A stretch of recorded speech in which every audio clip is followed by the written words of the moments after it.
కీర్తనల గ్రంథము 119వ కీర్తన 2వ వచనాన్ని చదువుకుందాం. 119వ కీర్తన 2వ వచనం చదువుతున్నాను. ఆయన శాసనములను గైకొనుచు పూర్ణ హృదయముతో ఆయనను వెదుకువారు ధన్యులు.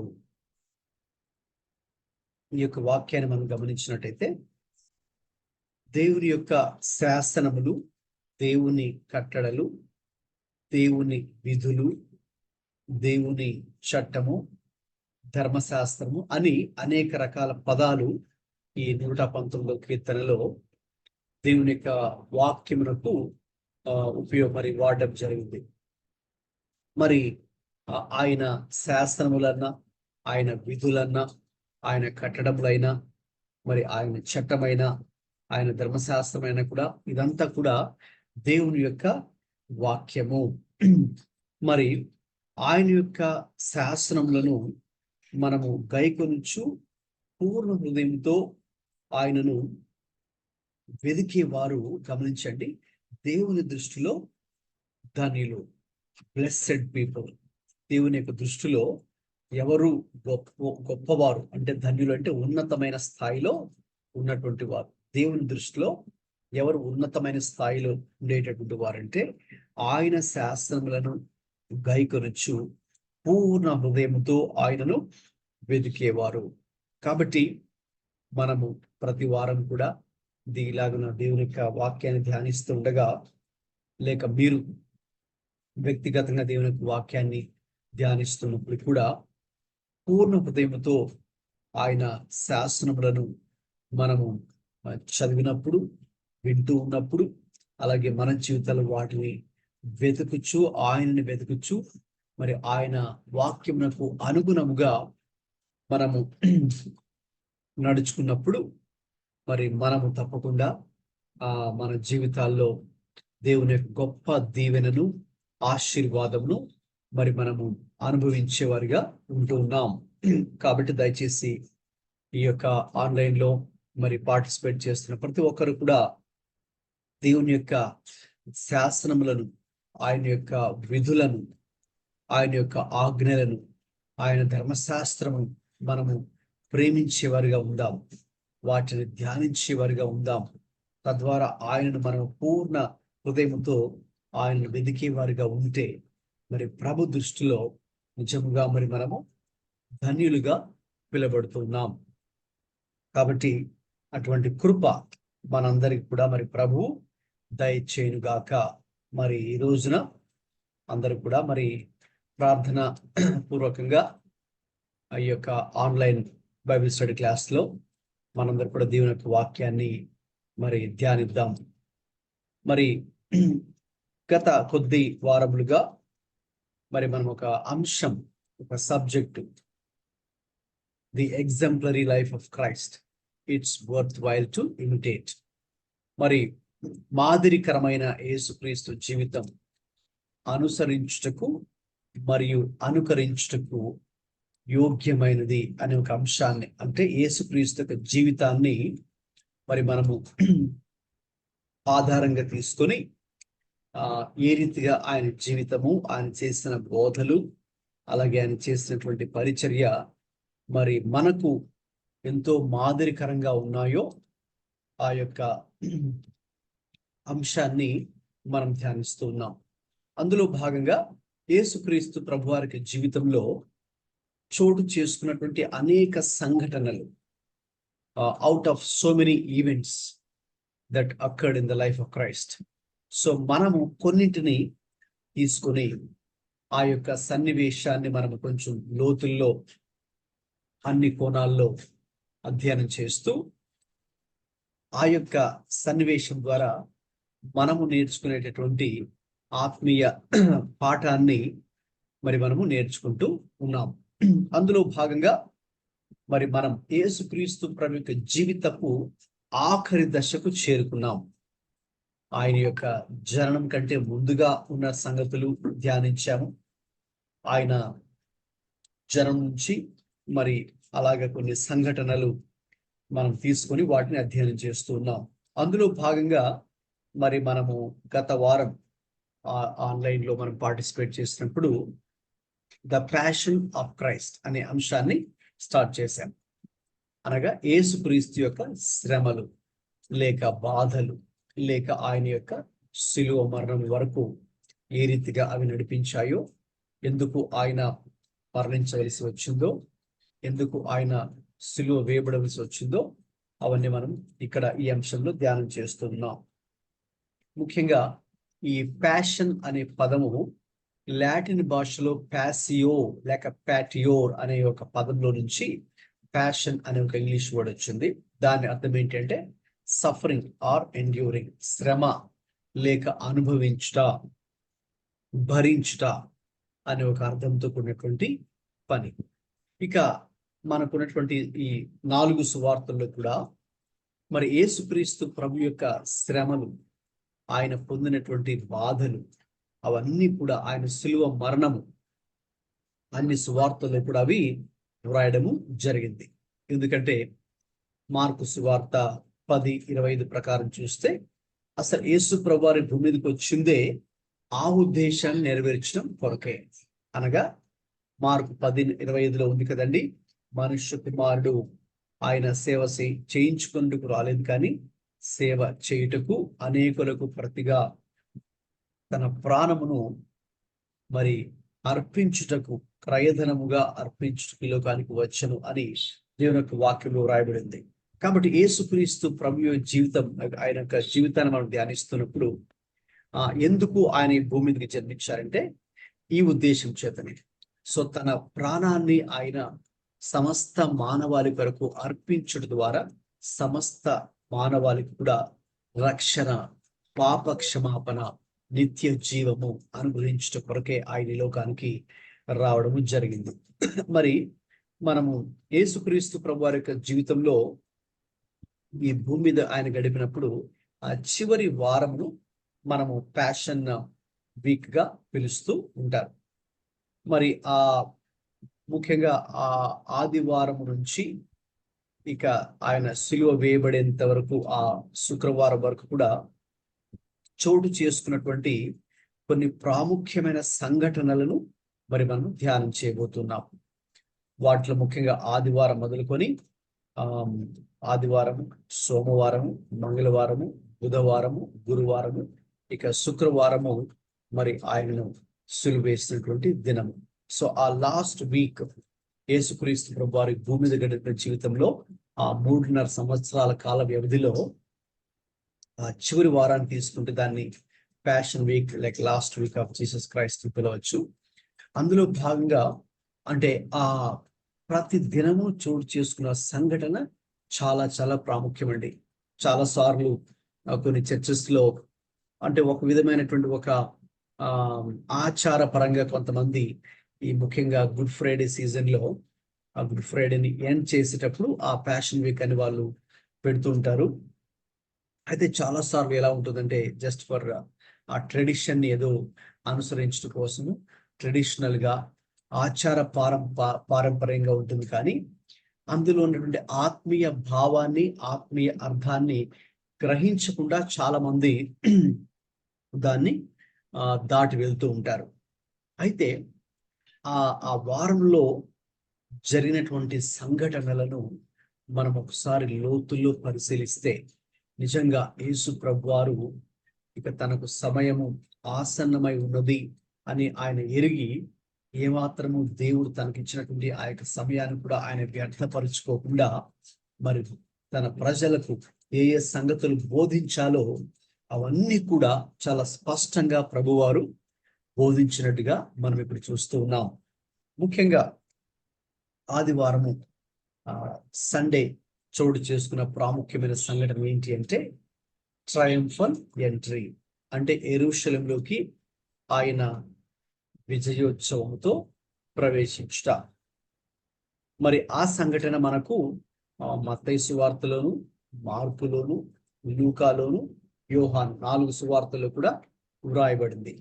అక్కడ నేను స్లైడ్ మీద 4 సువార్తలకు సంబంధించినటువంటి వాక్యాధారాలు, రెఫరెన్సెస్ కూడా ఉన్నాయి. వ్రాసుకునేటటువంటి వారు మీరు వాటిని వ్రాసుకోవచ్చు. తర్వాత అయినా మీరు వాటిని ధ్యానించవచ్చు. దానిని ఆ ట్రయంఫల్ ఎంట్రీని సాధారణంగా పామ్ సండే అని కూడా పిలుస్తూ ఉంటారు. మట్టల ఆదివారము అని పిలుస్తుంటారు. కొన్ని చోట్ల కొన్ని సంఘాల్లో కొంతమంది వ్యక్తులు ఆ రోజున అటువంటి పామ్ బ్రాంచెస్ ను కూడా వాళ్ళు తీసుకొని వేవ్ చేస్తూ ఆ రోజు దానిని జ్ఞాపకం చేసుకోవడానికి, ఏ రీతిగా ఆ రోజున ప్రభువారి భూమి మీద ఉన్నప్పుడు యెరూషలేంలో ఆయన ఆ గాడిద మీద ఆ యెరూషలేంలోకి ప్రవేశించారు.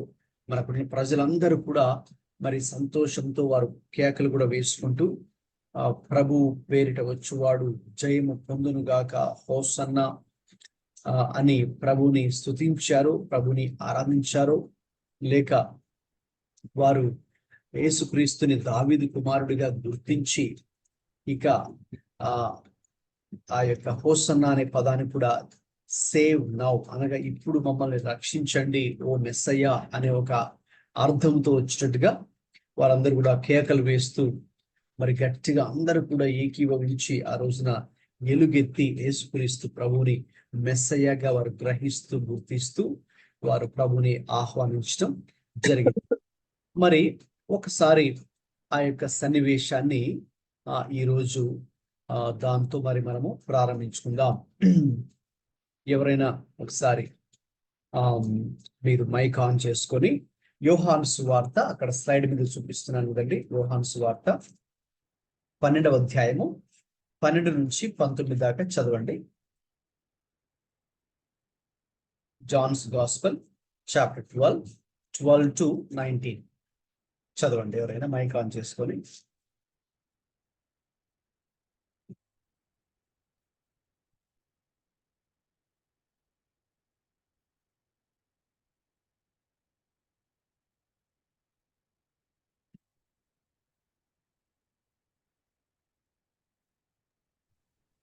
మర్నాడు ఆ పండగకు వచ్చిన బహుజన సమూహము యేసు యెరూషలేమునకు వచ్చియున్నాడని విని ఖర్జూరపు మట్టలు పట్టుకొని ఆయనను ఎదుర్కొనబోయి, జయము, ప్రభు పేరిట వచ్చియున్న ఇశ్రాయేలు రాజు స్తుతింపబడును గాక అని కేకలు వేసిరి. సీయోను కుమారి, భయపడకుము, ఇదిగో నీ రాజు గాడిద పిల్ల మీద ఆసీనుడై వచ్చియున్నాడు అని రాయబడిన ప్రకారము యేసు ఒక చిన్న గాడిదను కనుగొని దాని మీద కూర్చుండెను. ఆయన శిష్యులు ఈ మాటలు మొదట గ్రహింపలేదు, కానీ యేసు మహిమపరచబడినప్పుడు అవి ఆయనను గురించి రాయబడిననియు వారు ఆయనకు వాటిని చేసిరనియు జ్ఞాపకమునకు తెచ్చుకునిరి. ఆయన లాజరును సమాధిలో నుండి పిలిచి మృతుల్లోండి అతను లేపినప్పుడు ఆయనతో కూడా ఉండిన జనులు సాక్ష్యం ఇచ్చిరి. అందుచేత ఆయన ఆ సూచక్రియ చేసినని జనులు విని ఆయన ఎదుర్కొనబోయేరి. కావున పరిసయ్యులు ఒకరితోనొకరు, మన ప్రయత్నములు ఎట్లు నిష్ప్రయోజనమైపోయినవో చూడుడి, ఇదిగో లోకము ఆయన వెంట పోయినదని చెప్పుకొనిరి. రైట్. ఈ యొక్క వాక్య భాగం మనం యోహానులో చదువుకున్నాము. వాస్తవంగా అయితే మరి మనకు అన్ని సువార్తల్లో కూడా ఈ యొక్క సన్నివేశము ప్రస్తావించబడింది. ఈ సన్నివేశాన్ని కనుక మనం పరిశీలించి చూసినట్టయితే యేసుక్రీస్తు ప్రభు వారు ఆ యొక్క తన ఆఖరి వారం ఈ భూమి మీద గడిపినప్పుడు ఏ రీతిగా మరి యెరూషలేములో ఆయన ప్రవేశించినప్పుడు ఆయన ముఖ్యంగా ప్రజలందరూ కూడా ఆయన్ని హోసన్న జయము, ప్రభు పేరిట వచ్చువాడు జయము పొందును గాక, సీయోను కుమారి భయపడుకుము, ఇదిగో నీ రాజు గాడిద పిల్ల మీద ఆసీనుడై వచ్చుచున్నాడు అని పాత నిబంధనలో వ్రాయబడినటువంటి ఆ యొక్క మాటను ఆధారం చేసుకొని, అది మరి మనకు జకర్యా గ్రంథము 9వ అధ్యాయము 9వ వచనంలో ఆ మాట వ్రాయబడిందండి. ఒకసారి తీసిన వారు అది కూడా మేము చదవచ్చు. జకర్యా గ్రంథము 9. సారీ, ఇక్కడ నేను రెఫరెన్స్ స్లైడ్ మీద తప్పుగా మెన్షన్ చేశాను. అదేంటంటే జకర్యా 9:9.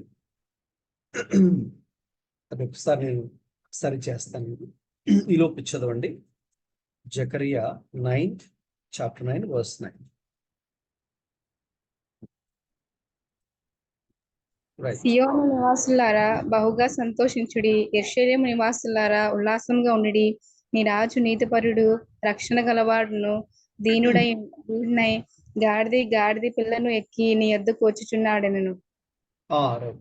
గమనించండి, ఈ యొక్క ప్రవచనం అనేది నెరవేర్చబడడానికి యేసుక్రీస్తు ప్రభువారు ఆ దినాన్న గాడిదను ఆయన ఎక్కి ఒక ఊరేగింపులాగా, ఒక ప్రొసెషన్ లాగా యెరూషలేములోకి ప్రవేశించడం జరిగింది. అయితే మరి అనేక సంవత్సరాలు యేసుక్రీస్తు ప్రభువారి భూమికి రావడానికి ముందుగా అనేక సంవత్సరాల ముందే దేవుడు యొక్క ప్రవచనాన్ని జకరియా ప్రవక్త ద్వారా బయలుపరిచారు. సియోను నివాసులారా అనగా దేవుని ప్రజల్ని సంబోధిస్తూ బహుగా సంతోషించుడి, యెరూషలేము నివాసులారా ఉల్లాసముగా ఉండుడి, ఎందుకంటే మీ రాజు నీతిపరుడును రక్షణ గలవాడును దీనుడునై గాడిదను గాడిద పిల్లను ఎక్కి నీ యొద్దకు వచ్చుచున్నాడు. అయితే గమనించండి, ఈ యొక్క ప్రవచనము నెరవేర్చబడడానికి యేసుక్రీస్తు ప్రభువారు యోహాను సువార్తలో చదువుతున్నటువంటి ఆ వాక్య భాగం అంతటిలో ఆయన ఆ రోజున యెరూషలేములోకి ఆయన గాడిదను ఎక్కి మరి ఊరేగింపుతో అందులో ప్రవేశించినట్టుగా మనం చూస్తూ ఉన్నాం. మనం చదువుతున్నటువంటి ఈ వాక్య భాగానికి వద్దాము. 12 నుంచి 19 వరకు చదువుతున్నాం కాబట్టి ఆ వాక్య 12 to 19 ముఖ్యంగా అక్కడ రాజు ఏ రీతిగా ప్రజెంట్ చేయబడ్డారో మనం చూడవచ్చు. రాజు ఆయన యేసుక్రీస్తు ప్రభు రాజుగా ఆయన ఇక్కడ తనను తాను ప్రత్యక్షపరచుకుంటూ ఉన్నారు. So you see Jesus here as the king. ఒక రాజుగా తనను తాను ప్రత్యక్షపరచుకుంటూ ఉన్నారు. ఆ రోజుల్లో జాగ్రత్తగా వినండి, మరి యూదులు అందరూ కూడా ఏం చేసేవారంటే, అనేక మంది యూదులు మరి వారు మెస్సయ్య కొరకు ఎదురు చూసేవారు. మెస్సయ్య కొరకు వారు ఎదురు చూసేవారు. సో ఆ మెస్సయ్య అంటే ఒక రాజు, ఒక పరిపాలకుడు, ఒక రక్షకుడు. ఆయన రావాలి, ఆయన వచ్చి మమ్మల్ని ముఖ్యంగా ఈ యొక్క రోమా సామ్రాజ్యం నుంచి మమ్మల్ని విడిపించి మాకు రక్షణ అనుగ్రహించాలి అని యూదులందరూ కూడా వాళ్ళు ఎదురు చూశారు. ముఖ్యంగా యూదుల్లో 6 తెగలు ఉన్నారు. మరి వారందరూ కూడా ఒక్కొక్క విషయంలో ఒక్కొక్క అభిప్రాయ భేదాన్ని వారు కలిగి ఉన్నప్పటికీ కూడా ఒక విషయంలో అందరూ అంగీకరించేవారు. ఏ విషయంలో అంటే అది మెస్సయ్య విషయంలో, యేసుక్రీస్తు విషయంలో.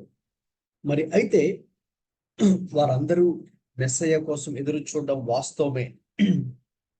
అయితే వారి దృష్టిలో మెస్సయ్య ఎవరు అని ఆలోచిస్తే, ఆ మెస్సయ్య ఎలా వస్తాడు అని వాళ్ళు ఎదురు చూచారంటే, ఒక రాజకీయ నాయకుడిలాగా ప్రవేశించి ఒక రాజకీయ పార్టీని స్థాపించి ఇక ఆయన అందరినీ కూడా ప్రేరేపించేటట్టుగా మాట్లాడి స్పీచెస్ ఇచ్చి ఇక అందరినీ కూడా తన వైపుకి ఆకర్షించుకొని, రాజకీయ నాయకులు రాజకీయ పార్టీలు ఏ రీతిగా అయితే మరి తాము వాళ్ళు ప్రొజెక్ట్ చేసుకొని ప్రజలను తమ వైపుకి ఆకర్షించుకుంటారో అలాగా ఆకర్షించి ఆ రోమీలతో యుద్ధం చేసి ఆ యుద్ధంలో విజయాన్ని పొందుకొని ఇక ఇశ్రాయేలీయులందరినీ కూడా రోమీల పరిపాలన నుంచి విడుదల అనుగ్రహించి ఇండిపెండెన్స్ వాళ్ళకి డిక్లేర్ చేసి స్వాతంత్రాన్ని కలగచేసి ఇక ఈ మెస్సయ్య అంటే ఈ రాజు ఏ రాజు అయితే మీరు ఎదురు చూస్తున్నారో ఆ రాజు ఇక ఆయన దావీదు సింహాసనం మీద కూర్చొని ఇక పరిపాలన చేస్తాడు. ఇక మేము చాలా నెమ్మదితో శాంతితో సమాధానంతో జీవించవచ్చు అని వాళ్ళు ఆ రాజు కొరకు ఎదురు చూచారు. అది మరి వాస్తవమే ఒక విధంగా. ఎందుకంటే మరి పాత నిబంధనలో మనం చూసినప్పుడు ఆయన రాజుగా రాబోతున్నాడు, ఆయన రారాజుగా రాబోతున్నాడు, ఆయనే తన ప్రజలను పరిపాలించును అని కూడా పాత నిబంధనలో మనకి ఎన్నో ప్రవచనాలు ఉన్నాయి. అయితే గమనించండి, అయితే వాటిని మీరు ఎలా తీసుకున్నారు అంటే ఒక రాజకీయ కోణంలోనే తీసుకున్నారు, కానీ దాన్ని ఆత్మీయ కోణంలో ఆనాటి ప్రజలు క్రీస్తుని ఒక రాజుగా తీసుకోలేకపోయారు. అందుకే చూడండి, చాలాసార్లు కొంతమంది యూదులు కూడా యేసుక్రీస్తు ప్రభుని ఆయన రాజుగా చేద్దామని అనుకున్నారు. అయితే ఎప్పుడైతే యేసయ్య ఆ విషయాన్ని గ్రహించారో ఎక్స్క్యూజ్ మీ, ఎప్పుడైతే దాని విషయాన్ని గ్రహించారో వెంటనే ఆయన ఆ ప్రాంతం నుంచి వేరే ప్రాంతానికి వెళ్ళిపోయినట్టుగా మనం చూస్తూ ఉన్నాం. కాబట్టి అంటే ఆయన ఉద్దేశం ఏంటి అంటే ఈ లోకంలోకి ప్రభువారు వచ్చిన ఉద్దేశం ఏంటంటే ఈ భూ సంబంధమైనటువంటి రాజ్యము స్థాపించడం వరకు కాదు, ఆత్మ సంబంధమైనటువంటి రాజ్యాన్ని స్థాపించడానికి ఆయన వచ్చారు. ప్రజలను రోమిల పరిపాలన నుంచి విడిపించి వారికి స్వేచ్ఛను స్వాతంత్రాన్ని ఇవ్వడం గురించి కాదు, ఇశ్రాయేలులతో పాటుగా యూదులతో పాటుగా సమస్త మానవాళి అన్యజనులు సైతం అందరూ కూడా పాపము అనే బానిసత్వంలో ఉన్నారు కాబట్టి వారిని ఆ యొక్క పాపము అనే బానిసత్వం నుంచి, ఆ పాపము అనే బంధకాల నుంచి అందరినీ విముక్తులుగా చేసి విడిపించి ఆత్మీయ స్వేచ్ఛ, ఆత్మీయ స్వాతంత్రము ఇవ్వడం కొరకు యేసుక్రీస్తు ప్రభువారు ఈ భూమి మీదకి అడుగు పెట్టారు. రాజుల రాజుగా, ఆ ప్రభువుల ప్రభువుగా, మెస్సయ్యగా అనగా అభిషిక్తుడిగా ఆయన అడుగు పెట్టారు. గమనించండి, ఆయన ఉద్దేశం అయితే అది. అయితే మరి విచారకరమైన సంగతి ఏంటి అంటే ఆయన తన వాక్యం మీద చెప్తుంది కదండి, ఆయన తన స్వకీయులకు వచ్చెను, వారు ఆయనను అంగీకరించలేదు. ఇంకా స్పష్టంగా చెప్పాలంటే వారు ఆయన తృణీకరించారు, ఆయన్ని మెస్సయ్యగా గ్రహించలేకపోయారు, లేక గుర్తించలేకపోయారు. చెప్పాలంటే చాలా తక్కువ మంది మాత్రమే ఆయన్ని మెస్సయ్యగా చూచి ఈయనే మన రక్షకుడు, ఈయనే లోక రక్షకుడు, ఈయనే మనందరి పాపాల నుంచి విముక్తుడిగా చేసేది ఈయనే అనే విషయాన్ని చాలా తక్కువ మంది గ్రహించారు. అయితే గమనించండి, ఈ రాజు అంటే ఇక్కడ యేసు ప్రభువారు ఎలా తనను తాను ప్రజెంట్ చేసుకుంటూ ఉన్నారు అంటే ఒక రాజుగా ఆయన మరి ప్రజెంట్ చేసుకుంటూ ఉన్నారు. అందుకే మనం చదువుకున్న ప్రవచనం కూడా జకర్యా గ్రంథం 9:9 కూడా అదే ఉంది కదండి, సియోను కుమారి భయపడకు, ఇదిగో నీ రాజు గాడిద పిల్ల మీద ఆసుడై వచ్చుచున్నాడు.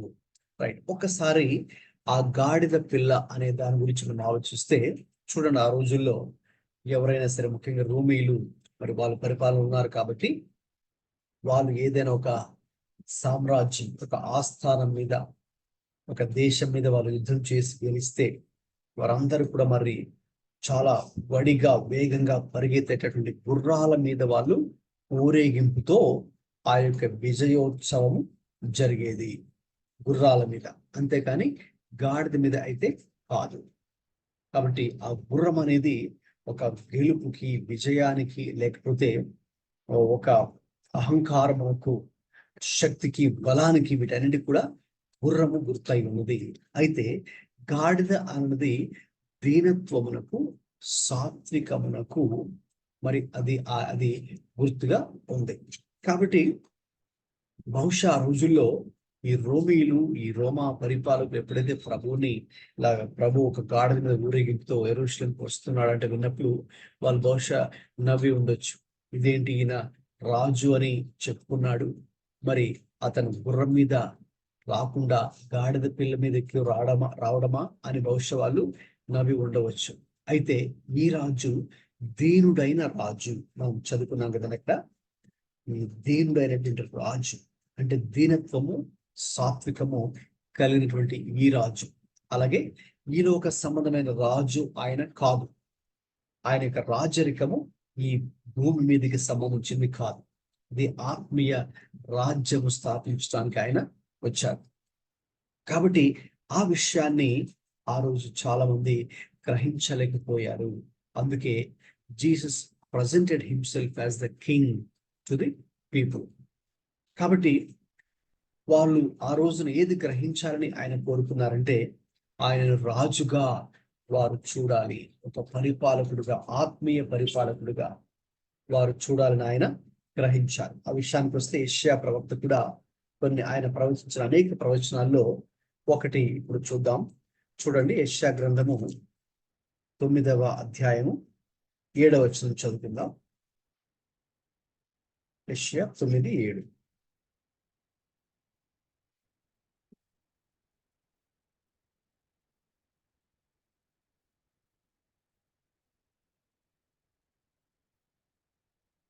ఇది మొదలుకొని మితి లేకుండా దానికి వృద్ధియు క్షేమమును కలుగునట్లు సర్వకాలము దావీదు సింహాసనమును రాజ్యమును నియమించును. న్యాయము వలనను నీతి వలనను రాజ్యమును స్థిరపరచుటకు అతడు సింహాసనాసీనుడై రాజ్య పరిపాలన చేయును. గమనిస్తున్నారు కదండి, సైన్యములకు అధిపత్యం యెహోవా, ఆసక్తి కలిగి దీన్ని నెరవేర్చును. సో ఇక్కడ యేసుక్రీస్తు గురించి యెషయా ప్రవక్త ప్రవచిస్తున్నాడు. మరి ఏ రీతిగా ఆయన ఈ భూమి మీద అడుగు పెట్టుట ద్వారా మరి ఆయన సర్వకాలము దావీదు సింహాసనమును రాజ్యమును నియమించి న్యాయము వలన నీతి వలన రాజ్యాన్ని స్థిరపరచడానికి అతడే సింహాసనాసీనుడై రాజ్య పరిపాలన చేయును అని చాలా స్పష్టంగా వ్రాయబడి ఉంది. యేసుక్రీస్తు రాజు, ఆయనే రారాజు, ఆయనే లోక చక్రవర్తి అనే విషయం ఎన్నోసార్లు పాత నిబంధనలో వ్రాయబడి ఉంది. అయితే చాలా మంది విచిత్రమైన లేక విచారకరమైన సంగతి ఏంటంటే వారు దానిని మిస్ అయ్యారు, వారు దాన్ని గ్రహించలేకపోయారు. వారు ఒక కోణంలోనే అర్థం చేసుకున్నారు. ఒక రాజకీయ నాయకుడిగా వచ్చి ఆయన భయంకరంగా చెడ్డవాళ్ళైనటువంటి ఆ కాలంలో క్రూరంగా ప్రవర్తించేటటువంటి క్రూరమైన మనసు కలిగినటువంటి ఆ రోమీలను ఆయన యుద్ధం చేసి వాళ్ళందరినీ చంపివేసి ఈయన ఒక రాజుగా ఏలుతాడు అని ఒక రాజకీయ కోణంలోనే వాళ్ళు ఆలోచించారు. లేక రాజకీయ పరమైనటువంటి ఒక స్వేచ్ఛ, ఇండిపెండెన్స్, స్వాతంత్రం కావాలి అని ఆలోచించారు. కానీ మనుషులందరూ పాపములో ఉన్నారు, పాప దాస్యంలో లేక పాప బంధకాల్లో ఉన్నారు. మరి దాని నుంచి విడుదల పొంది స్వేచ్ఛను పొంది స్వాతంత్రాన్ని పొందాలనేటటువంటి ఆలోచన, ఆ ఆత్మ సంబంధమైనటువంటి ఆ ఆలోచన మరి చాలా మందికి ఆ రోజుల్లో లేదు.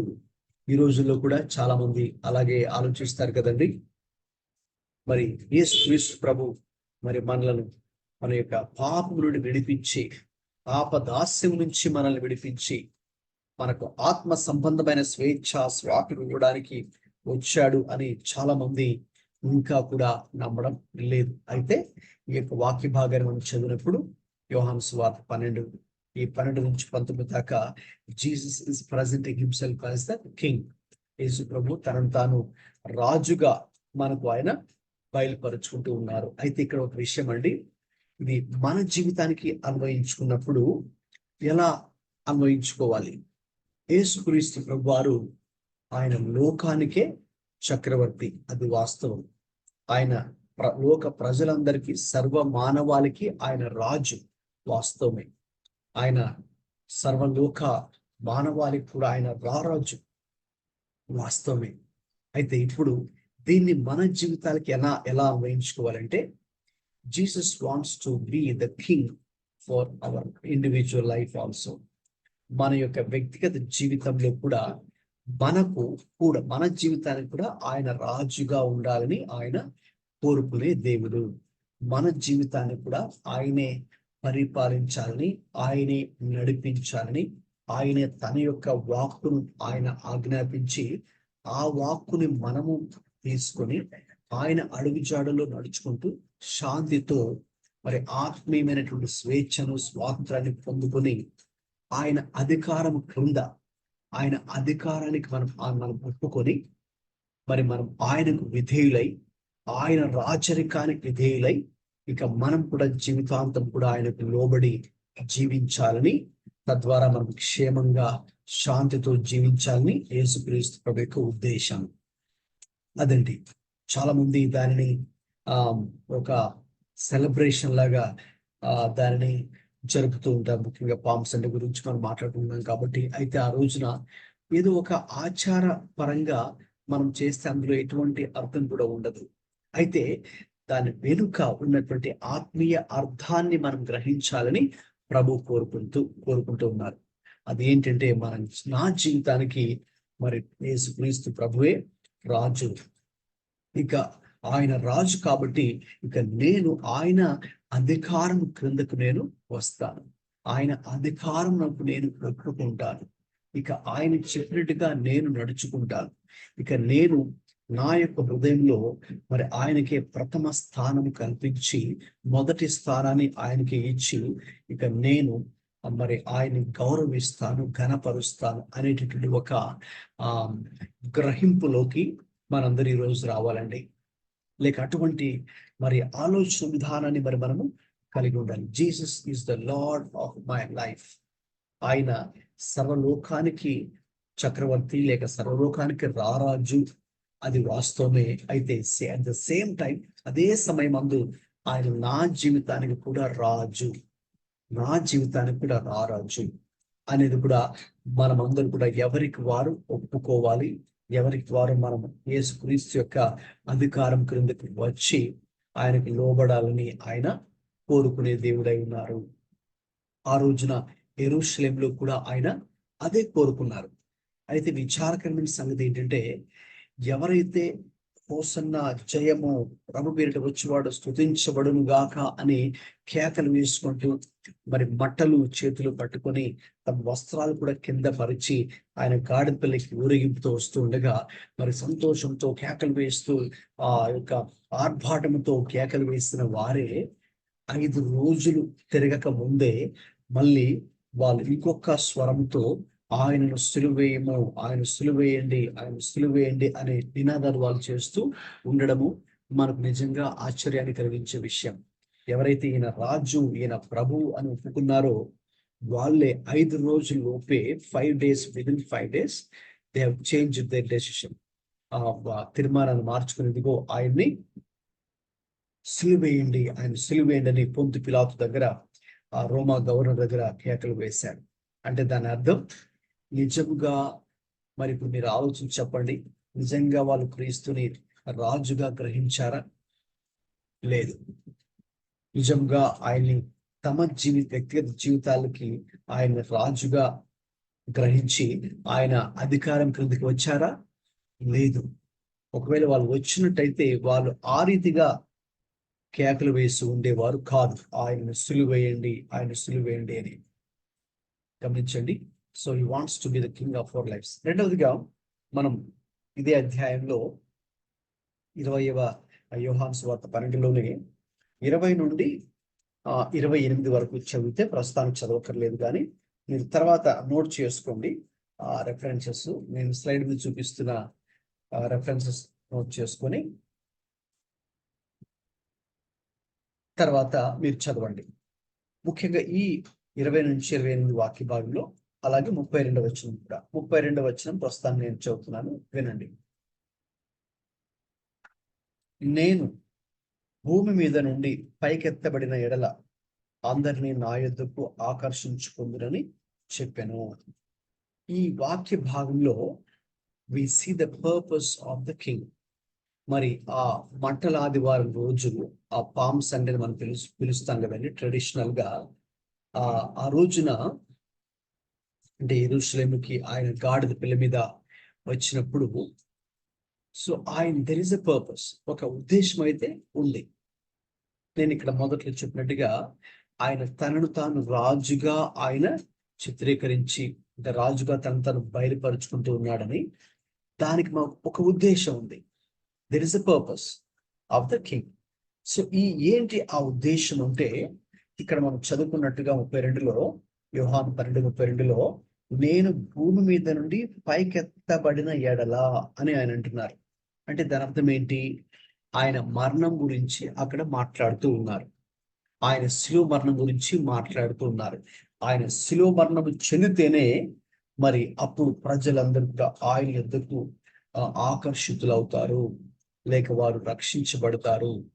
కాబట్టి ఈ నిమిత్తమే, ఈ యొక్క ఉద్దేశం నిమిత్తమై నేను ఈ భూమి మీదకి వచ్చాను అని ఆయన చాలా స్పష్టంగా ఇక్కడ ఈ వాక్య భాగంలో చెబుతున్నారు. అంత మాత్రం కాదు, ఒకసారి 24 ఎవరైనా చదువుతారంటే చదవండి.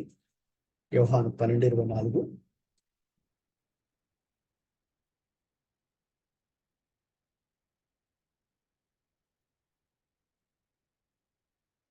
గోధుమ గింజ భూమిలో పడి చావకుండా అది ఒంటరిగానే ఉండును, అది చచ్చిన ఎల్ల విస్తారంగా ఫలించును. గమనించండి, గోధుమ గింజ భూమిలో పడి చావకుండిన ఎడల అది ఒంటిగానే ఉండును. అది చచ్చిన ఎడల విస్తారంగా ఫలించును. కాబట్టి యేసు ప్రభువారు ఇక్కడ తన యొక్క మరణం గురించి కూడా మాట్లాడుతున్నారు. మరి నేను ఈ భూమి మీదకి పంపబడింది మనుషులందరి కొరకు నా యొక్క ప్రాణమును పెట్టుట కొరకే నేను వచ్చాను.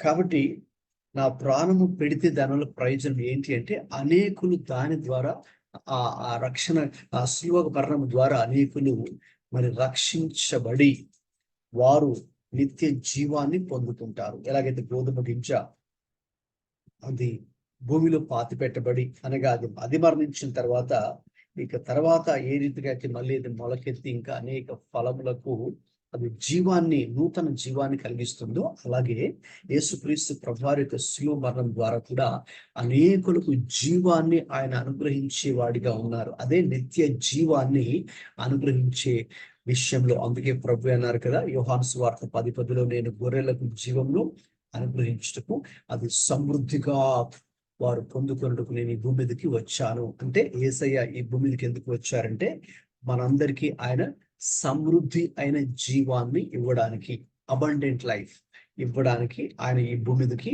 ఆయన వచ్చారు. కాబట్టి ఆయనకు ఒక ఉద్దేశం ఉంది. There is a purpose why he is presenting himself as the king. తనను తాను రాజుగా ఎందుకు చిత్రీకరించుకుంటున్నాడు, ఎందుకు ప్రజెంట్ చేసుకుంటూ ఉన్నారంటే ఒక ఉద్దేశం. ఏంటి ఆ ఉద్దేశం అంటే తద్వారా ఈ రాజు ప్రజలందరి కొరకు ఆయన మరణించే రాజు. ఈయన అందరూ ఈ లోకంలో ఉన్నటువంటి రాజులేమో యుగాలు మరి జీవించాలని కోరుకుంటారు. అందుకే ఆ రోజుల్లో పాతకాలంలో ఎవరైనా రాజును కూడా మరి మొదటిగా కలుసుకున్నప్పుడు వారు ఎలాగా శుభవచనాలు తెలియచేసేవారండి, రాజు చిరకాలం జీవించును గాక అని వాళ్ళు సంబోధిస్తారు, వాళ్ళు కోరుకుంటారు. రాజు కూడా అదే కోరుకుంటాడు, ఆయన కూడా చిరకాలం జీవించాలని. అయితే అది ఈ భూ సంబంధమైన రాజులు కోరుకునేది. కానీ మన రాజు, పర సంబంధమైన రాజు, ఆయన మరణించడానికే ఈ భూమి మీద జన్మించినటువంటి రాజు.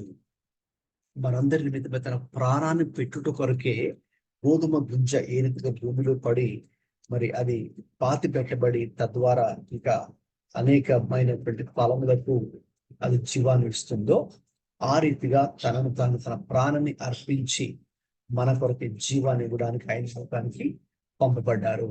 కాబట్టి తనను తాను రాజుగా ఇక్కడ ఆయన బయలుపరచుకోవడంలో ఒక ఉద్దేశం ఉన్నది. ఆ ఉద్దేశం ఏంటంటే తన ప్రాణాన్ని మనకు అర్పించి తద్వారా ఇక మనకు జీవాన్ని, ఆయన రక్షణను అనుగ్రహించడం కొరకు ఈ భూమి మీదకి పంపబడ్డారు. తర్వాత ఇదే యోహాను సువార్త 12లో ఇక మూడో విషయాన్ని చూస్తే థర్డ్ పాయింట్ ఏంటి అంటే ద ప్రెజుడైస్ అగేన్స్ట్ ద కింగ్. 24 నుంచి మనం చూసినప్పుడు 43 వరకు ప్రస్తుతానికి చదవక్కర్లేదు, కానీ మీరు తర్వాత ఈ యొక్క వాక్య భాగాన్ని చదవండి.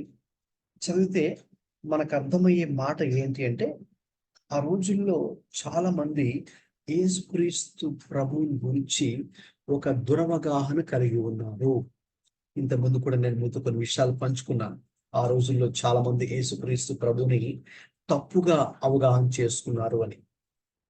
కొందరేమో ఆయన్ని ఏలియా ప్రవక్త లాగా చూచారు, మరికొంతమంది ఆయన్ని ఇర్మియా ప్రవక్త లాగా చూచారు, మరికొంతమంది బాప్తిస్మం ఇచ్చి యోహాను మళ్ళీ తిరిగి వచ్చాడు అని కొంతమంది అనుకున్నారు, మరికొంతమంది ఆయన ఒక మంచి బోధకుడుగా చూశారు, ఇంకా మరికొంతమంది అయితే చాలా దారుణంగా కూడా అతని గురించి ఆలోచించారు, అతన్ని విమర్శించే వారు కూడా ఉన్నారు.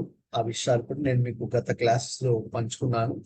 సో ఇవన్నీ కూడా ఏంటంటే they had prejudices against the king. అంటే యేసుక్రీస్తు గురించి వాళ్ళకంటూ ఒక సొంత, వాళ్ళు ఏర్పాటు చేసుకున్న సొంత ఆలోచనలు. ప్రెజుడైసెస్ అంటే వాళ్ళు యేసుక్రీస్తు గురించి, ఒక వ్యక్తి గురించి వాళ్ళే ఊహించుకొని తప్పుగా అనుకున్నటువంటి విషయాలు. ఆ రీతిగా ఆ రోజుల్లో వాళ్ళు చాలా మంది క్రీస్తు గురించి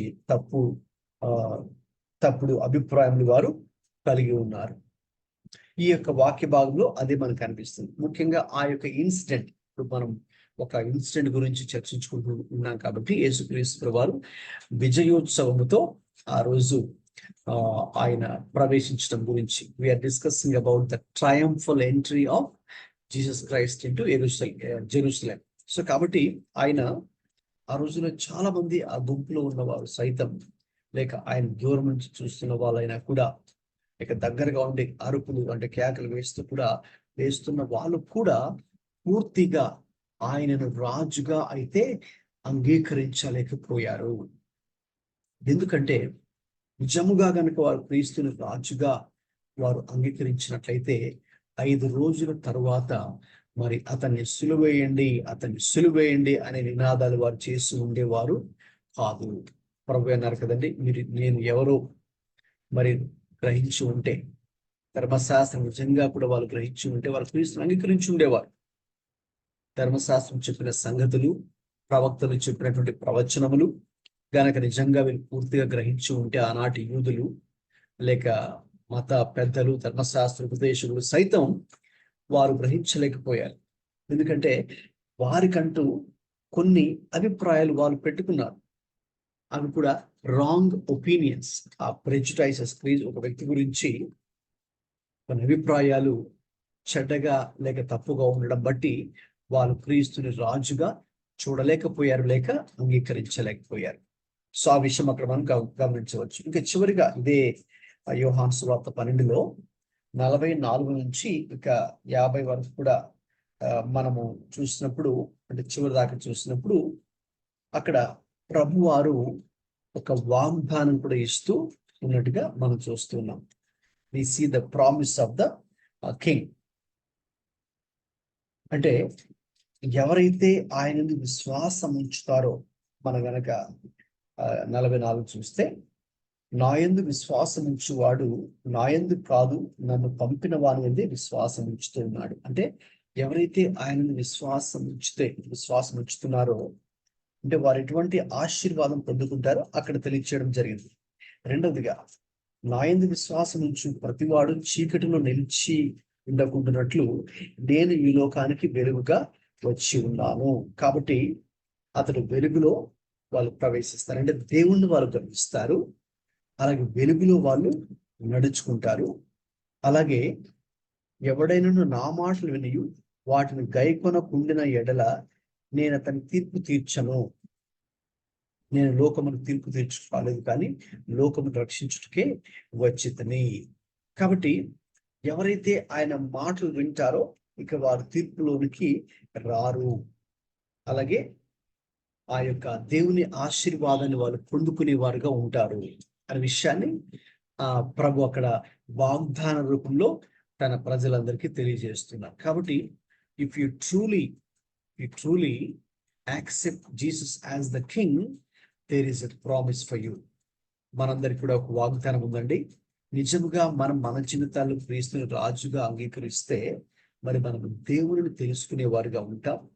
అలాగే మరి మనము వెలుగు సంబంధులుగా ఉంటాం. రెండవదిగా, మూడవదిగా మనము తీర్పులోనికి రాము. దేవుని తీర్పు లేక దేవుని కోపము ఉగ్రత నుంచి మరి మనము తప్పించబడతాం అనే ఒక ప్రామిస్, అనే ఒక వాగ్దానాన్ని ప్రభువారు ఆనాటి ప్రజలకు తెలియచేయడం జరిగింది.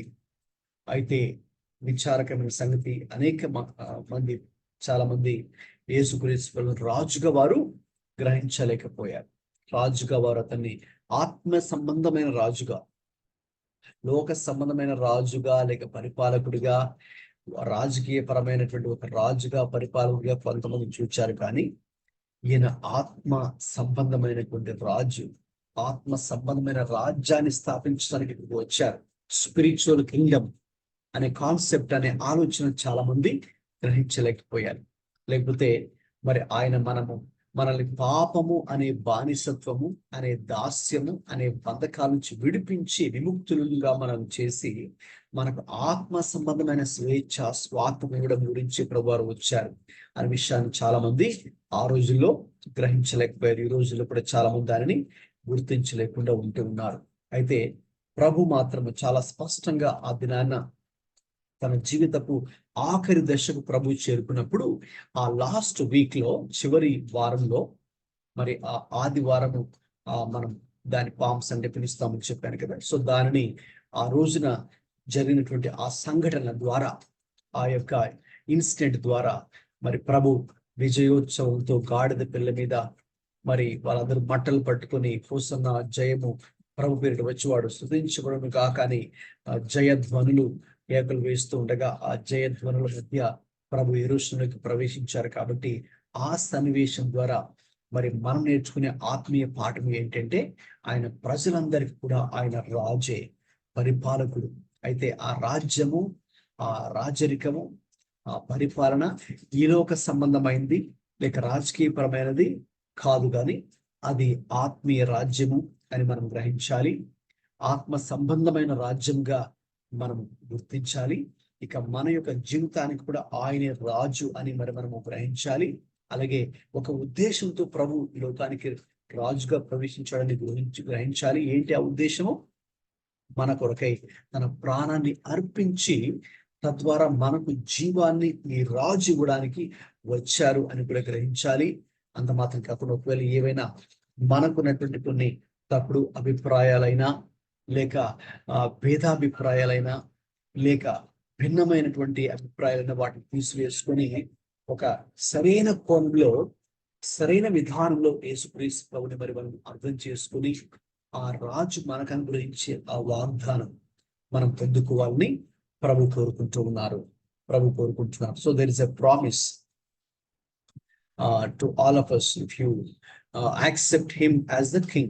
ఆయనను మనం రాజుగా అంగీకరించినట్లయితే ఈ వాక్య భాగంలో లూకాసు వార్త యోహాను 12:44-50 ఈ వాక్య భాగాలు మనం చూసినప్పుడు ఆ వాగ్దానాలు కూడా మనం ధ్యానించాం.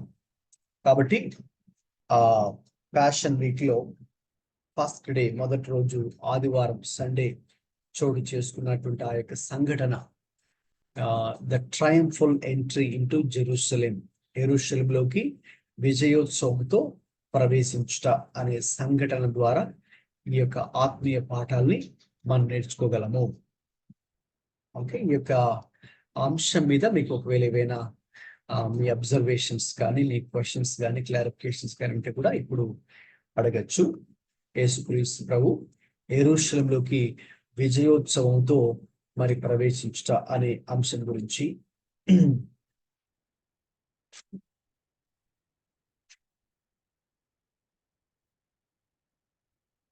Hope this is clear to you. ఇది మీకు క్లియర్ గా ఉందని నేను నమ్ముతున్నాను.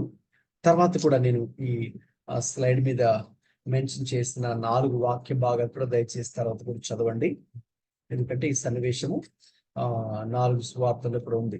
మత్తయి సువార్త 21, మార్కు 11, లూకా 19, యోహాను 12. సో మీరు వీటిని నోట్ చేసుకుంటే చాలు. వీటి తర్వాత కూడా మీరు ధ్యానించినప్పుడు మరి అంతా కూడా అంటే సమిష్టిగా మన 4 సువార్తలో ఉంటే ఈ యొక్క సన్నివేశాన్ని మనం పరిశీలించినప్పుడు ద ట్రయంఫల్ ఎంట్రీ, యెరూషలేములో విజయోత్సవంతో ప్రవేశించుట అనే అంశం మనకు స్పష్టంగా అర్థమవుతుంది.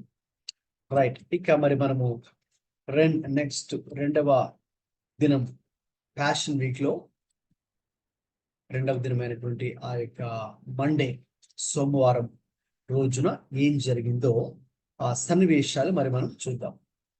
ఆ రోజున 2 సన్నివేశాలు చోటు చేసుకుంది, లేక 2 సంఘటనలు చోటు చేసుకున్నాయని చెప్పచ్చు. మొదటిది మరి దేవాలయ శుద్ధీకరణ, అలాగే మరి అంజూరపు చెట్టుని శపించడానికి.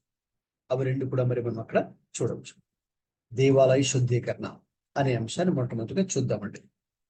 ఈ దేవాలయ శుద్ధీకరణ, టెంపుల్ క్లెన్సింగ్ అనేది 2 సార్లు ప్రభువారు చేశారు. ఇంతకుముందు మరి క్లాసెస్ రెగ్యులర్ గా అటెండ్ అవుతున్న వాళ్ళకి మీకు తెలుసు, ఫాలో అవుతున్నారు. నేను స్టార్టింగ్ లో కూడా అంటే యేసుక్రీస్తు ప్రభువారి యొక్క పరిచర్య ప్రారంభంలో ఒకసారి దేవాలయాన్ని శుద్ధీకరించారు. అలాగే తన పరిచర్య ముగింపులో కూడా దేవాలయాన్ని శుద్ధీకరించారు. సో దేవాలయాన్ని శుద్ధీకరించారంటే అర్థం ఏంటి?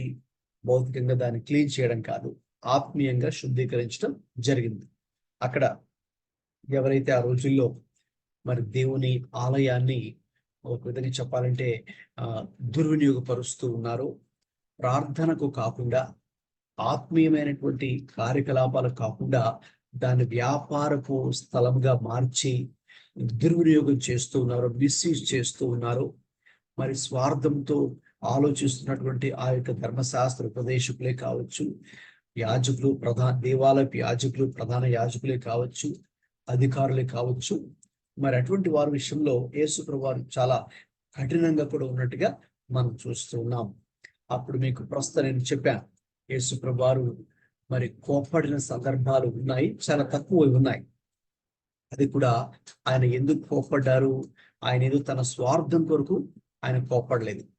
కోపంలో రెండు రకాలు ఉంటాయండి. ఒకటి స్వార్థంతో కూడిన కోపం, మరొకటి మరి దైవ మరి నీతితో కూడినటువంటి కోపం, రైట్, లైక్ ఆత్మ సంబంధమైన కోపం. యేసు ప్రభువారు ఆ రోజున ప్రజల విషయంలో ఎందుకు అక్కడ దేవాలయ ప్రాంగణంలో కోప్పడ్డారు అంటే, వాస్తవంగా అక్కడ ప్రార్థన లేక ఆత్మీయ కార్యకలాపాలు జరగవలసిన స్థలంలో వ్యాపారం జరుగుతూ ఉన్నది. అందువల్ల మరి ఆయన కోప్పడడం జరిగింది. అందువల్ల ఆయన కొరడా కూడా పట్టుకోవడం జరిగింది. అందువల్ల ఆ యొక్క మరి బలికి గొర్రెల్ని మరి పావురాల్ని అమ్మేవారిని అక్కడి నుంచి వెళ్ళగొట్టవలసి వచ్చింది. గట్టిగా వారిని అక్కడి నుంచి బయటికి పంపించి వేయాల్సి వచ్చింది. లేక రూకలు మార్చి వారిని కూడా వారి బలలు కింద మరి పడవేయాల్సి వచ్చింది. గమనిస్తే కనుక ఈ సన్నివేశాన్ని 2 సార్లు ప్రభు తన పరిచర్య ప్రారంభంలోను అలాగే పరిచర్య ముగింపులోను దేవాలయాన్ని శుద్ధీకరిస్తూ ఉన్నారు. ఇక్కడ మరి మనకు కొన్ని ప్రవచనాలు నెరవేరుతూ ఉన్నాయి. యేసు ప్రభు చేసినటువంటి ఆ యొక్క దేవాలయ శుద్ధీకరణ. మరి ఎవరైనా చదవండి, మైక్ ఆన్ చేసుకుని, కీర్తనలు 69:9 స్లైడ్ మీద ఉంది కదండి, అది చదవండి. కీర్తనలు 69:9. ఎందుకు యేసు ప్రభు వారు దేవాలయ శుద్ధీకరణ చేయవలసి వచ్చింది, లేక ఆ దేవాలయ శుద్ధీకరణ చేసేటప్పుడు ఎందుకు ఆయన కొంచెం కఠినంగా, కొంచెం కోపంగా కొరడా జులిపించవలసి వచ్చింది? అక్కడ రూకలు మార్చువారిని, అలాగే అక్కడ గొర్రెల్ని లేకపోతే పావురాల్ని అమ్మేవారిని ఆయన కఠినంగా అక్కడి నుంచి పంపించి వేయాల్సి వచ్చిందో చదువుదాం. కీర్తనలు 69:9. నీ ఇంటిని గూర్చిన ఆసక్తి నన్ను భక్షించి ఉన్నది, నేను నిందించిన వారి నిందలు నా మీద పడి ఉన్నవి. అనగా దేవుని ఇంటిని కూర్చిన ఆసక్తి యేసుక్రీస్తుని భక్షిస్తూ తినివేస్తూ ఉంది. అంటే ఆయనకి ఒక ప్రగాఢమైన ఒక ఆశ లేక వాంఛ తన హృదయంలో ఉంది. ఎవరిని గురించిన వాంఛ, దేనికి సంబంధించిన ఆసక్తి అంటే తండ్రి ఇంటిని గురించినటువంటి ఆసక్తి, దేవుని ఇంటిని గురించినటువంటి ఆసక్తి, దేవుని మందిరం గురించినటువంటి ఆసక్తి, దైవ ప్రజల ఆత్మీయ స్థితిని గురించినటువంటి భారము, ఆసక్తి యేసుక్రీస్తు ప్రభులో మొదటి నుంచి కూడా అది ఉంది. ఆయన 12వ ఏట యెరూషలేముకి ఆయన పండుగని జరుపుకోవడానికి వెళ్ళినప్పుడు మరి అక్కడ పోతారు కదండి ఆయన. మరి మరియు యోసేపులు ఆయన కోసం వెతుకుతూ ఉంటారు. మరి తర్వాత ఆయన్ని వారు దేవాలయపు ప్రాంగణంలోనే ఆయన్ని కనుగొంటారు. అప్పుడు ఆయన ఏం చేస్తున్నారు? అక్కడ ఆ యొక్క యాజకులతో లేక ధర్మశాస్త్ర ఉపదేశకులతో, పెద్దవారితో, అనుభవజ్ఞులతో ఆ చిన్నవాడు మరి టీనేజ్ వయసుకు రాలేదు, 12 years, 12వ ఏటనే వారితో, అది కూడా మరి పెద్ద పెద్ద విషయాలు పెద్దవాళ్ళు మాట్లాడుకునే అది కూడా ధర్మశాస్త్రము, మరి లేక దేవుని రాజ్యము, దేవునికి సంబంధించిన విషయాలు ఆయన చర్చిస్తుండడం చూచి వీళ్ళు ఆశ్చర్యపోయారు. మరియా అలాగే యోసేపు. ఎందుకంటే ఆయన తన చిన్న వయసు నుంచి కూడా దేవుణ్ణి గురించినటువంటి ఆసక్తి, లేక దేవుని ప్రజలను గురించినటువంటి ఆసక్తి, లేక దేవుని మందిరానికి సంబంధించినటువంటి ఆసక్తి, అది తన హృదయంలో ఒక ప్రగాఢమైన వాంఛగా లేక దైవ ప్రణాళిక అనేది తన హృదయంలో ఎంతో ఉంది. కాబట్టి ఈ was so concerned about that. అది ఇక తనకు నెంబర్ 1 ప్రయారిటీగా ప్రభు జీవితంలో ఉంది. ఇక అలాగే ఇంకొక 2 వచనాలు కూడా మనం చదువుకోవచ్చండి. యెషయా గ్రంథము 56:7. ఎవరైనా దయచేసి చదవండి. మరొకరు రెడీగా ఉండండి. ఇర్మియా 7:11. ఒకరి తర్వాత ఒకరు త్వరగా మీరు మైక్ ఆన్ చేసుకుని చదవచ్చు. ఫస్ట్ యెషయా 56:7 చదవండి.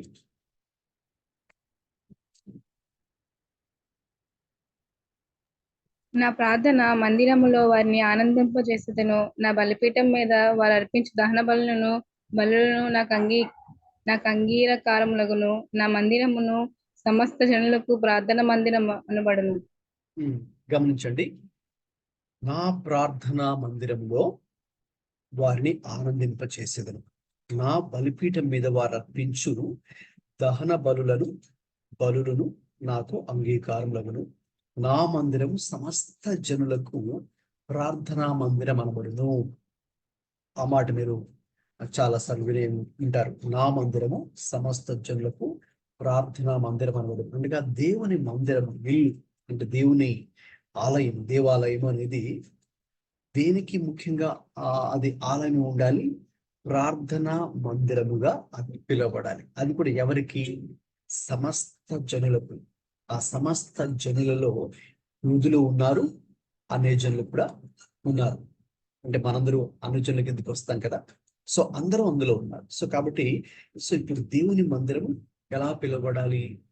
It shall be called as house of prayer, ప్రార్థన మందిరంగా పిలువబడాలి. అందుకే ప్రభువారు అదే మాట కోట్ చేశారు. ఆ రోజున దేవాలయంలోకి ప్రవేశించినప్పుడు అక్కడ వ్యాపారం అంతా జరుగుతూ ఉంది, గోలగోలగా ఉంది. అందరూ కూడా మరి ఎక్కువ డబ్బులకి అవన్నీ కూడా అమ్మేసుకుంటూ ఉన్నారు. రకరకాలుగా మోసం జరుగుతుంది, అబద్ధాలు చెప్తూ ఉన్నారు, ఒకరినొకరు మోసం చేసుకుంటూ ఉన్నారు. మరి అక్కడెక్కడ కూడా ఆత్మీయ వాతావరణం లేదు, ప్రార్థన వాతావరణం లేదు, దేవుణ్ణి వారు గౌరవించడం లేదు, దేవునికి ఎవరు భయపడడం లేదు. మరి దేవుని యొక్క స్థలాన్ని వాళ్ళు అపవిత్రపరుస్తూ ఉన్నారు, దుర్వినియోగం చేస్తూ ఉన్నారు, మిస్యూజ్ చేస్తూ ఉన్నారు. అందుకే ఆయన ఇదిగో నా తండ్రి ఇల్లు ప్రార్థన ఇల్లుగా ఉండాలి. మీరేం చేశారు? దాన్ని దొంగల గుహగాను వ్యాపారపు ఇల్లుగాను చేశారు. అది ఇప్పుడు చదవండి. అది ఎక్కడ ఉందంటే ఇర్మియా గ్రంథము 7:11. అది చదవండి. ఇర్మియా గ్రంథము 7వ అధ్యాయం 11వ వచనం. త్వరగా తీసిన వారు త్వరగా చదవండి. నాదని చాటబడిన ఈ మందిరము మీ దృష్టికి దొంగల గుహమైనదా? ఆలోచించుడి, నేనే ఈ సంగతి కనుగొనుచున్నాను. ఇదే యెహోవా వాక్కు. గమనించండి, ఆ రోజున ప్రభు కూడా అదే మాట ప్రశ్నిస్తూ వచ్చారు. నాదని చాటబడిన ఈ మందిరము మీ దృష్టికి దొంగల గుహ అయినదా? ఆలోచించుడి, నేనే ఈ సంగతి కనుగొనుచున్నాను. ఇదే యెహోవా. కానీ దేవుడు ఆ రోజే మరి దేవుని ప్రజలు దేవునికి లోబడకుండా, దేవుని మాట వినకుండా ఆయనకి విరుద్ధమైన పనులు చేస్తున్నప్పుడే దేవుడు ప్రశ్నించాడు. కాబట్టి అక్కడ ఏం చేస్తున్నారు? ఆ రోజున వాళ్ళు దేవుని మందిరాన్ని దొంగల గుహగా చేశారు. దొంగల గుహ, ఫర్ ఎగ్జాంపుల్ దొంగల గుహ అనే మాట కూడా ఎలా వచ్చిందంటే, ఆ రోజుల్లో మరి దొంగల గుహల్లో దాక్కునేవాడు. అంటే వాళ్ళు పట్టబడకుండా, వాళ్ళ మనుషులు కంటపడకుండా గుహల్లో దాక్కునేవారు. అది ఒక అర్థం. రెండవ అర్థం ఏంటంటే, వాళ్ళు మనుషులు ప్రయాణం చేస్తున్నప్పుడు వారు దాక్కొని, మనుషులు వచ్చినప్పుడు బయటకు వచ్చి వాళ్ళని పట్టుకొని దాడి చేసి వాళ్ళ దగ్గర ఉన్న విలువైన వస్తువులు, మరి వారు డబ్బును కూడా వాళ్ళు దోచుకునేవారు ఆ రోజుల్లో. కాబట్టి వీళ్ళు ఒక దొంగల గుంపుగా వీళ్ళందరూ కూడా ఉన్నారు. ఇప్పుడు ఆ మందిరం విషయానికి వద్దామండి. గమనించండి, ఆ రోజుల్లో ఆ యొక్క మందిరం ఏ రీతిగా ఉండేది అంటే, మొదటిగా మనం చూసినట్టయితే మరి అన్య జనులైన యూదులైన దేవాలయంలోకి ప్రవేశించగానే ఒక స్థలం ఉంటుంది. ఆ స్థలం అంతా కూడా అక్కడ యూదులు కామన్ గా వాళ్ళు వెళ్ళొచ్చు. ఇక అన్య జనులకు కూడా ఒక స్థలం కేటాయించబడింది. ఎవరైనా వచ్చి అక్కడ ప్రార్థన వాళ్ళు చేసుకోవచ్చు. ఇంకా దానికంటే ముందు వాళ్ళు రావడానికి అవకాశం లేదు. సో కాబట్టి అక్కడ ఉంటుంది. ఇక తర్వాత మనం చూస్తే ఇంకా నెక్స్ట్ ఇక యాజకులు మరి వెళ్ళేటటువంటి ఆ యొక్క పరిశుద్ధ స్థలము అనేది ఉంటుంది. దాని తర్వాత ఇక ప్రధాన యాజకులు ప్రవేశించే అతి పరిశుద్ధ స్థలం కూడా ఉంటుంది. ఇక ఆ రీతిగా ఆ యొక్క దేవాలయాన్ని వాళ్ళు నిర్మించడం జరిగింది. మరి ముఖ్యంగా ఆ యొక్క హేరోదు నిర్మించినటువంటి ఆ యొక్క దేవాలయం చాలా పెద్దది. సుమారు 35 ఎకరాల్లో 40 సంవత్సరాలు కాల వ్యవధి తీసుకుని దాన్ని వాళ్ళ కట్టడం జరిగింది. సో ఆ రోజుల్లో మరి యూదులు ఆచరించే ప్రాముఖ్యమైనటువంటి 3 పండుగలకు ప్రపంచవ్యాప్తంగా విస్తరించి చెదిరిపోయిన యూదులందరూ కూడా యెరూషలేముకు వచ్చేవారు. యెరూషలేముకు వచ్చి వారు ఆయా రకాల బలులు అర్పించవలసి వచ్చేది. ఆయా రకాలుగా బలు అర్పించవలసి వచ్చేది కాబట్టి ఇక యాజకుడికి ఒక బలి ఫర్ ఎగ్జాంపుల్ వాళ్ళు వస్తూ వాళ్ళ దేశం నుంచి బలి తీసుకుని వస్తే అక్కడ యాజకుడు దాన్ని అంగీకరించేవాడు కాదు. ఇది కరెక్ట్ గా లేదు, ఇది పర్ఫెక్ట్ గా లేదు, పర్ఫెక్ట్ గా ఉన్నదే బలి అర్పించాలి. కాబట్టి మీరు ఏం చేయాలంటే ఇదిగో ఇక్కడ కరెక్ట్ గా ఉన్న మరి గొర్రెలు, మేకలు, ఎద్దులు, ఆవులు, మరి పావురాలు ఇక్కడే ఉన్నాయి, మీరు ఇది కొనుక్కోండి అంటే అక్కడ వాళ్ళకి ఒకవేళ అది 100 రూపాయలు అవ్వచ్చు అనుకోండి, ఇక్కడ అది 1000 రూపాయలకు ఉండేది.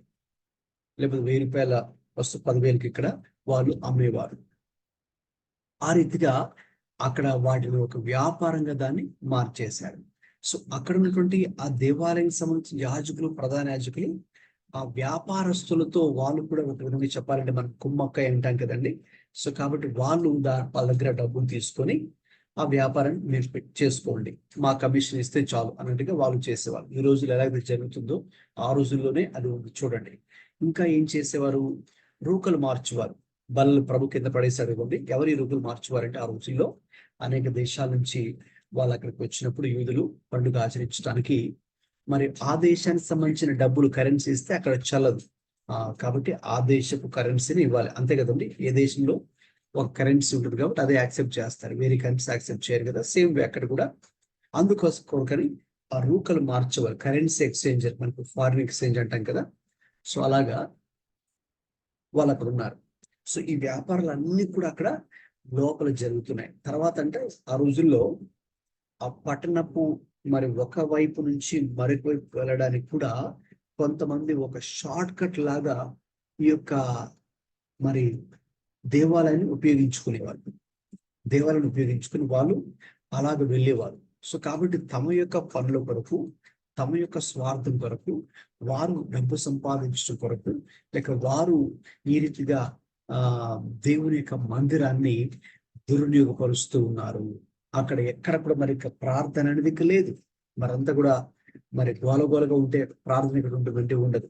అంటే అన్ని జనులు దేవుని ఆలయంలోకి రావాలంటే అదొక్క స్థలమే ఉంది, వేరే అవకాశం లేదు. ఆ ఒక్క స్థలాన్ని కూడా వీళ్ళు ఏం చేశారు? వ్యాపారపు పిల్లుగా లేక దొంగల గుహగా దోచుకునేటటువంటి స్థాయిలోకి వీళ్ళు ప్రవేశించి ఈ పనులు చేస్తూ ఉంటారు. అందుకని యేసు ప్రభువారు చాలా కోప్పడవలసి వచ్చింది, కొరడా తీసుకోవాల్సి వచ్చింది, కొరడా జులిపించవలసి వచ్చింది, బల్లలు తిరగవేయాల్సి వచ్చింది, కింద పడవేయాల్సి వచ్చింది. అవన్నీ జంతువులు అమ్మేవారిని అక్కడ వాటిని విడిచిపెట్టి వాటిని తోలివేసి వీళ్ళని అక్కడి నుంచి పంపించవలసి వచ్చినటువంటి పరిస్థితి. ఎందుకంటే ఇందుకే. సో దేవుని యొక్క మందిరమును, ప్రార్థనా స్థలమును వారు వ్యాపారపు స్థలముగాను చేసినందుకై ప్రభు దాన్ని క్లెన్స్ చేయవలసి వచ్చిందంటే ఆయన దాన్ని ప్రక్షాళన చేయవలసి వచ్చింది. శుద్ధీకరణ, దేవాలయ శుద్ధీకరణ. గమనించండి, నేను చెప్పినట్టుగా మీకు ముందుగానే 2 సార్లు జరిగింది. పరిచర్య ప్రారంభంలో జరిగింది, తర్వాత పరిచర్య చివరిలో. సో రెండవసారి ఎందుకు చేయవలసి వచ్చింది అనుకుంటున్నారు? ఎవరైనా చెప్పాలనుకుంటే ఆన్సర్ మీరు మైక్ ఆన్ చేసుకుని చెప్పొచ్చండి. ఎందుకు మొదటిసారి చేశారు కదా ఆయన పరిచర్య ప్రారంభంలో, మళ్ళీ రెండోసారి ఎందుకు చేయవలసి వచ్చింది అనుకుంటున్నారు?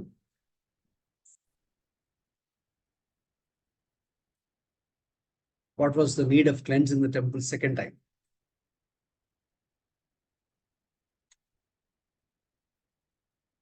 ఎవరైనా చెప్పగలరండి? పర్లేదు, మీకు తెలిసింది చెప్పండి. ఎందుకు యేసు ప్రభువు రెండవసారి కూడా దేవాలయాన్ని శుద్ధీకరించవలసి వచ్చింది తన పరిచర్య ముగింపులో కూడా?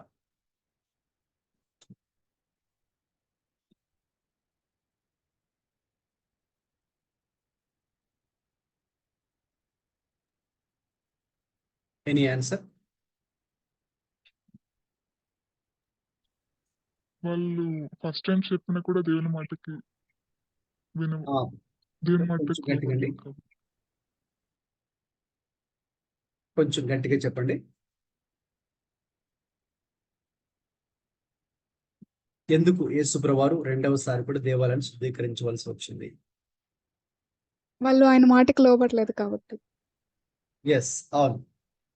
సో మొదటిసారి ఆయన చేశారు, అయితే తర్వాత వాళ్ళు ఏం చేస్తారంటే యథావిధిగా మళ్ళీ కొనసాగించారు. మేబీ కొంచెం బ్రేక్ ఇచ్చి ఉండొచ్చేమి, వాళ్ళు కొంత దాన్ని కొద్ది రోజులు దాన్ని పాటించి అలా చేసి ఉండొచ్చు. కానీ తర్వాత మళ్ళీ మనం అంటాం కదండి, కుక్కతో ఒక వంకర అన్నట్టు. సో మళ్ళీ వాళ్ళు యథావిధిగానే దేవాలయాన్ని వాళ్ళు దుర్వినియోగపరచడం మళ్ళీ ప్రారంభించారు. కాబట్టి మళ్ళీ ప్రభువారు ఆయన ఆ దేవాలయము మీదుగా వెళ్ళినప్పుడు మళ్ళీ ఆయన చూసినప్పుడు సేమ్ సీన్ రిపీట్స్. మళ్ళీ అదే పరిస్థితి అక్కడ ఉంది. కాబట్టి మళ్ళీ ఆయన వెళ్ళి ఆయన పరిచయ స్టార్టింగ్ లో ఎలాగైతే కోపంతో కొరడా తీసుకొని అక్కడికి వెళ్ళి వారందరినీ కూడా జంతువులను తోలివేసి వదిలివేసి పంపించి వేసి కొరడా జులిపించవలసి వచ్చిందో, గట్టిగా ఆయన కోప్పడి దేవుని మందిరాన్ని వాళ్ళు ఆ రీతిగా మళ్ళీ దొంగల గుహగాను వ్యాపారకులుగా చేశారో అలాగే మళ్ళీ కూడా చేయవలసి వచ్చింది. సో దట్ మీన్స్ దాన్ని చూసినప్పుడు అంటే ఆ సన్నివేశం ద్వారా మనకు అర్థమయ్యే ఆత్మీయ విషయం ఏంటంటే, చూడండి, ప్రజలు వారికి దేవుని వాక్యం ఏంటో తెలిసినప్పటికి కూడా, దేవుని సత్యం ఏంటో దేవుని చిత్తం ఏంటో తెలిసినప్పటికీ కూడా they are not willing to follow that. That's the sad part of the story.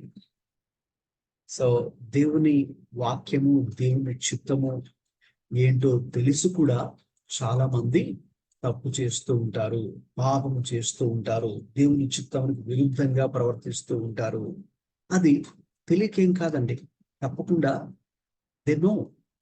దేవుడు వారికి తెలుసు, ఎందుకంటే ప్రభువు మాట్లాడే దేవుడు కాబట్టి అనేక విధాలుగా దేవుడు వారితో మాట్లాడతారు. అలాగే దేవుడు మనకు మనస్సాక్షిని ఇచ్చారు కాబట్టి దేవుడు మన మనస్సాక్షి ద్వారా, పరిశుద్ధాత్మ ద్వారా, వాక్యం ద్వారా, ప్రార్థనలో ఉండగా ఇంకా అనేక ఇతరత్ర మాధ్యమాల ద్వారా దేవుడు మనతో మాట్లాడి తన సత్యాన్ని మనకు బయలుపరుస్తూ ఉండగా కూడా మళ్ళీ మనము మన జీవితాన్ని మార్చుకోకుండా తిరిగి యథావిధిగా మనము కొనసాగడం అనేది అది చాలా భయంకరమైన పరిస్థితి. అది చాలా విచారకరమైన పరిస్థితి. దాన్ని బట్టి చూస్తే అందుకే వారు యూదులు, ఇశ్రాయేలు ఆ రోజుల్లో మరి క్రీస్తు బోధను వారు విసర్జించి వ్యతిరేకించి ఆయన ధృవీకరించారు. కాబట్టి వారి మీద భయంకరమైనటువంటి శాపము లేక దేవుని తీర్పు వచ్చినట్టుగా మనం చూస్తున్నాం. కాబట్టి రెండవసారి దేవాలయాన్ని శుద్ధీకరించినప్పుడు కూడా ఇదే ప్రవచనాలు నెరవేరినట్టుగా మనం చూస్తూ ఉన్నాం. కాబట్టి ఇక్కడ మనం నేర్చుకోవాల్సినటువంటి పాఠం ఏంటంటే, నిజంగా దేవుడు ఆయనకు సంబంధించిన విషయాల పట్ల దేవుడు చాలా సీరియస్ గా ఉంటాడు. ఆయన ఎక్కడ వాటితో రాజీ పడడు అనేది మనం నేర్చుకునే పాఠం. So sacred things must not be treated irreverently. పరిశుద్ధమైనటువంటి విషయాలు, దేవునికి సంబంధించిన విషయాలను మనము అగౌరవపరచకూడదు.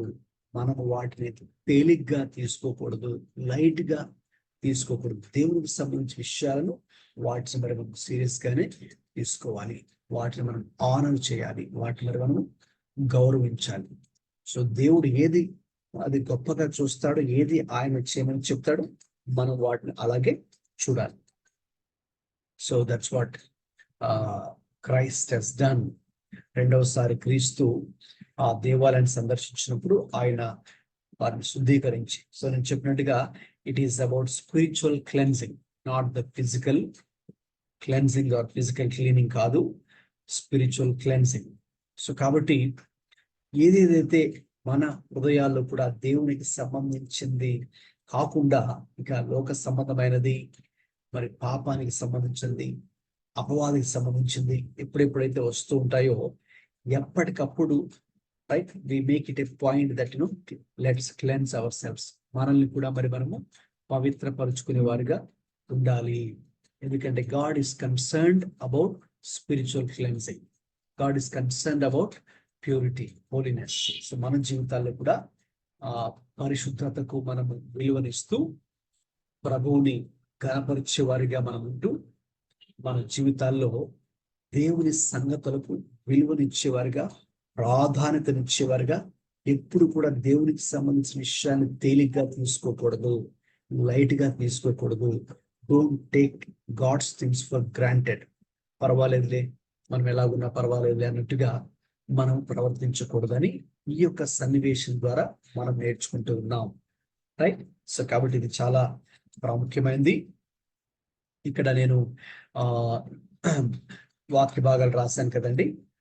దయచేసి ఈ 4 కూడా మీరు నోట్ చేసుకోండి. 4 సువార్తలకు సంబంధించిన వాక్య భాగాలు ఇక్కడ మెన్షన్ చేశాను. మత్తయి సువార్త 21, మార్కు 11, లూకా 19, యోహాన్ 2. ఈ 4 వాక్య భాగాల్లో కూడా మనకి ఇదే సన్నివేశం టెంపుల్ క్లెన్సింగ్ గురించి వ్రాయబడి ఉంటుంది. సో కాబట్టి మీరు వీటిని నోట్ చేసుకొని మీ ఫ్రీ టైంలో తర్వాత కూడా నేను చెప్తున్న విషయాలు మీరు దృష్టిలో పెట్టుకొని ధ్యానించండి. ఇంకా అనేక సంగతులు మీరు దీని ద్వారా నేర్చుకోగలరు. Temple cleansing. So right. Okay. ఈ అంశానికి సంబంధించి మీకు ఏవైనా ప్రశ్నలు ఉంటే ఇప్పుడు అడగచ్చు. నేను రెస్పాన్స్ ఇస్తాను. ప్రశ్నలే కాదు, మీ అబ్జర్వేషన్స్ అయినా, మీరు గమనించిన విషయాలు, లేక మీరు ఇది చదువుతున్నప్పుడు లేక ఇప్పుడు వింటున్నప్పుడు దేవుడు మీతో మాట్లాడుతున్న విషయాలైనా కూడా మీరు పంచుకోవచ్చు. నేను ఎవరీ టాపిక్ తర్వాత మిమ్మల్ని అడిగినప్పుడు you can respond. Me response కూడా ఇవ్వచ్చు. కాబట్టి 4 వాక్య భాగం తర్వాత మీరు చదవండి. చదివి ప్రభు ఆ దేవాలయ శుద్ధీకరణకు ఎంత ప్రాముఖ్యతనిచ్చారో మరి దాన్ని మరి మనం గ్రహించి let's uphold God and his values. దేవుడికి సంబంధించినటువంటి విలువలు, ఆయనకు సంబంధించినటువంటి విషయాలకు మరి మనం ప్రాధాన్యత ఇచ్చేవారిగా ఉండాలి. ఇక నెక్స్ట్ ప్యాషన్ వీక్ లో 2వ దినమైనటువంటి సోమవారం చోటు చేసుకున్నటువంటి 2వ సంఘటన ఏంటి అంటే అంజూరపు చెట్టును శపించుట. Cursing of the fig tree. మనకి సన్నివేశము మత్తయి సువార్త 21లోను, ఇక్కడ స్లైడ్ మీద మీరు చూస్తున్నారు కదండి, మార్కు సువార్త 11లో, లూకా సువార్త 19. ఈ 3 వాక్య భాగాలు రాసుకోండి. ఎవరైనా ఒకరు మత్తయి సువార్త 21 లేకపోతే 12 నుంచి 22 దాకా చదవండి. Matthew 21, 12 to 22.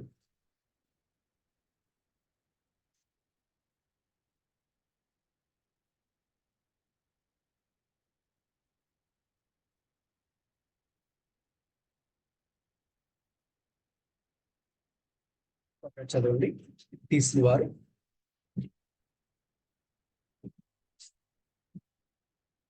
మత్తయి సువార్త 21, 12 నుంచి 22 దాకా.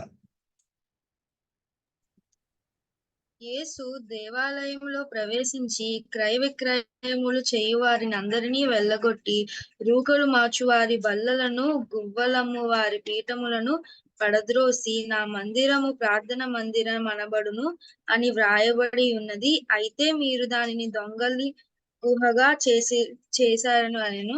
గ్రుడ్డివారును కుంటివారును దేవాలయంలో ఆయన యొద్దకు రాగా ఆయన వారిని స్వస్థత పరిచెను.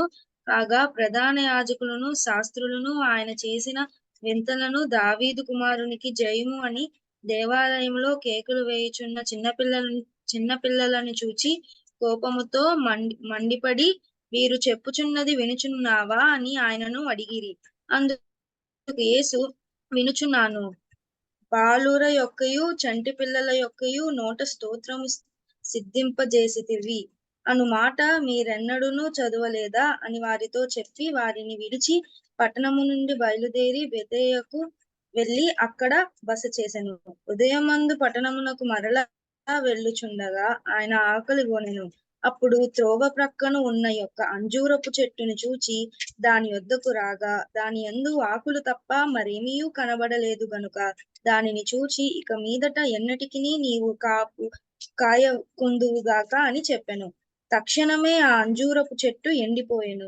శిష్యులు అది చూచి ఆశ్చర్యపడి అంజూరపు చెట్టు ఎంత త్వరగా ఎండిపోయేనని చెప్పుకొనిరి. అందుకు యేసు, మీరు విశ్వాసము కలిగి సందేహపడకుండిన ఎడల ఈ అంజూరపు చెట్టునకు జరిగిన దానిని చెయ్యుట మాత్రమే కాదు, ఈ కొండను చూచి నీవు ఎత్తబడి సముద్రములో పడవేయబడుదువు గాకని చెప్పిన ఎడల అలాగూ జరుగునని మీతో నిశ్చయముగా చెప్పుచున్నాను. Right, okay, good, thank you. గమనించండి, ఇక్కడ మరి ఒక సువార్త వాక్య భాగమే చదువుకున్నాం మనం. యాక్చువల్గా అయితే మనం మార్కు, లూకా కూడా చదవాలి, ఎందుకంటే కొన్ని చిన్న డిఫరెన్సెస్ ఉంటాయి. అంటే మనకు హోల్ స్టోరీ ముందే మీకు చెప్పాను కదండి, ఒక సన్నివేశం గురించి మనకు పూర్తి వివరాలు తెలియాలంటే you need the whole story, complete picture తెలియాలంటే 4 సువార్తల్లో కూడా ఎక్కడెక్కడ ప్రస్తావించబడిందో అదే అంశం గురించి మనం అవన్నీ కూడా చదవాలి. ఒకసారి మార్కు సువార్త 11 వద్దాము. 11 వచ్చి అక్కడ 12 to 18 కదా, అది చూస్తే మరి అక్కడ మరునాడు వారు ఎవరైనా తీశారండి? మార్కు సువార్త 11, 12 to 18. మర్నాడు వారు బెతనియ నుండి వెళ్ళుచుండగా ఆయన ఆకులు గల ఒక అంజూరపు చెట్టును దూరము నుండి చూచి దాని మీద ఏమైనాను దొరుకునేమో అని వచ్చెను. దాని యొద్దకు వచ్చి చూడగా ఆకులు తప్ప మరి ఏమీ కనబడలేదు. ఏలి అనగా అది అంజూరపు పండ్లు కాలము కాదు, అందుకైన ఇక మీదట ఎన్నటికిని ఈ పండ్లు ఎవరునూ తినకుందురుగాక అని చెప్పెను. ఇది ఆయన శిష్యులు వినిరి. వారు యెరూషలేమునకు వచ్చినప్పుడు ఆయన దేవాలయంలో ప్రవేశించి దేవాలయంలో క్రయ విక్రయములు. Thank you. ఇక్కడ మరి మనము ముఖ్యంగా ఆ అంజూరపు చెట్టు శపించబడుట అనే అంశాన్ని ఇప్పుడు ధ్యానం చేద్దాం. It is quite interesting. ఈ ఇన్సిడెంట్ మరి చాలా సంవత్సరాల క్రితం మరి నేను మొట్టమొదటిగా ఈ వాక్య భాగాన్ని చదివినప్పుడు నాకు ఒక డౌట్ వచ్చింది. ఆ డౌట్ ని మేబీ మీతో ఇప్పుడు షేర్ చేస్తాను. ఒకవేళ దానికి సంబంధించిన మీ థాట్స్ కూడా మీరు ఇప్పుడు పంచుకోవచ్చు. ఏంటంటే యేసు ప్రభువారు మరి ఆయన ఆ ప్రాంతం నుంచి బేతనీయ నుండి వెళ్తున్నప్పుడు దారిలో వాళ్ళందరూ కూడా ఆకలి కొన్నప్పుడు ఏదైనా తినడానికి ఉందేమో అని చూశారు. అప్పుడు ఆకులు గల అంజూరపు చెట్టును వాళ్ళు దూరం నుండి చూచారు. ఇజ్రాయెల్ దేశంలో చాలా అంజూరపు చెట్లు, అక్కడ మీరు స్లైడ్ లో చూస్తున్నారు కదా, సో అంజూరపు చెట్లు చాలా ఎక్కువగా ఉంటాయి. మరి అది కనిపించింది కాబట్టి ఆకులు గల అంజూరపు చెట్టును దూరం నుండి చూచి దాని మీద ఏవైనా దొరుకునేమో అని వచ్చారు. దగ్గరికి వెళ్ళి చూచారు. వాని ఎందుకు వచ్చి చూడగా ఆకులు తప్ప మరేవి కనబడలేదు. ఏలైనగా అది అంజూరపు పండ్ల కాలము కాదు, అంటే అంజూరపు పండ్లు వచ్చే సీజన్ అయితే కాదు. మరి ప్రభువారు ఇక మీదట అన్నిటికీ నీ పండ్లు ఎవరు తినకుందురు గాక అని దాన్ని శపించారు. రైట్, ఆ చెట్టు మరి శపించబడింది. అది ఇక ఎండిపోయింది. మీరు పక్కన చూస్తున్నారుగా ఈ పిక్చర్ లో అది ఎండిపోయింది. రైట్, సో నాకు వచ్చినటువంటి డౌట్, మేము మీకు కూడా ఈ వాక్య భాగం చదువుతున్నప్పుడు డౌట్ రావచ్చు. ఏంటంటే మరి ప్రభువారు వెళ్తున్నారు, వాళ్ళందరికీ ఆకలేసింది, ఏదైనా తినడానికి దొరుకుద్దేమో చూశారు. అక్కడ దూరంలో ఒక చెట్టు కనబడింది, ఆకులతో ఉన్నటువంటి ఆ చెట్టు దగ్గరికి వెళ్ళి చూచారు. మరి అందులో పండ్లు లేవు, ఎందుకంటే పండ్లు వచ్చే సీజన్ కాదు కాబట్టి, ఫలించే సీజన్ కాదు కాబట్టి మరి వెంటనే మరి ప్రభువారు దాన్ని శపించారు. అది శపించబడి ఇలాగ ఎండిపోయింది. రైట్, ఇప్పుడు నాకు వచ్చిన డౌటే మీకు ప్రశ్నగా అడుగుతున్నాను. మరి అది పండ్ల కాలం సీజన్ కాదు కదా, ఆ ఫ్రూట్ వచ్చే సీజన్ కాదు, మరి ఎందుకు ప్రభువారు శపించారు? మీరేమనుకుంటున్నారు? త్వరగా మీరు మైక్ ఆన్ చేసుకుని మీరు షేర్ చేయొచ్చు, తర్వాత నేను వాడిని పంచుకుంటాను. Why do you think Jesus has cursed the tree?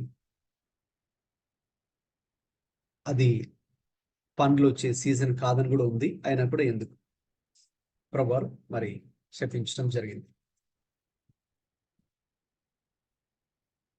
ఎందుకంటే ప్రభువారు ఏదైనా ఒకటి చేస్తే దాని వెనక ఒక ఉద్దేశం ఉంటుంది కదండి. కాబట్టి ఏంటి అది మీతో పంచుకునే ముందు జస్ట్ మీకు వస్తున్నటువంటి థాట్స్ ఏమైనా పంచుకోవాలనుకుంటే ఒకరిద్దరు మీరు పంచుకోవచ్చు. మైక్ ఆన్ చేసుకుని త్వరగా.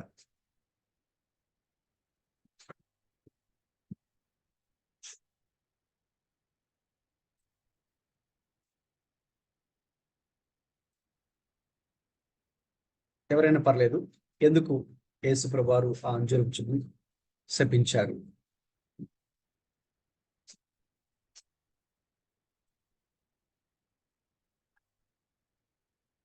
ఎనీవన్?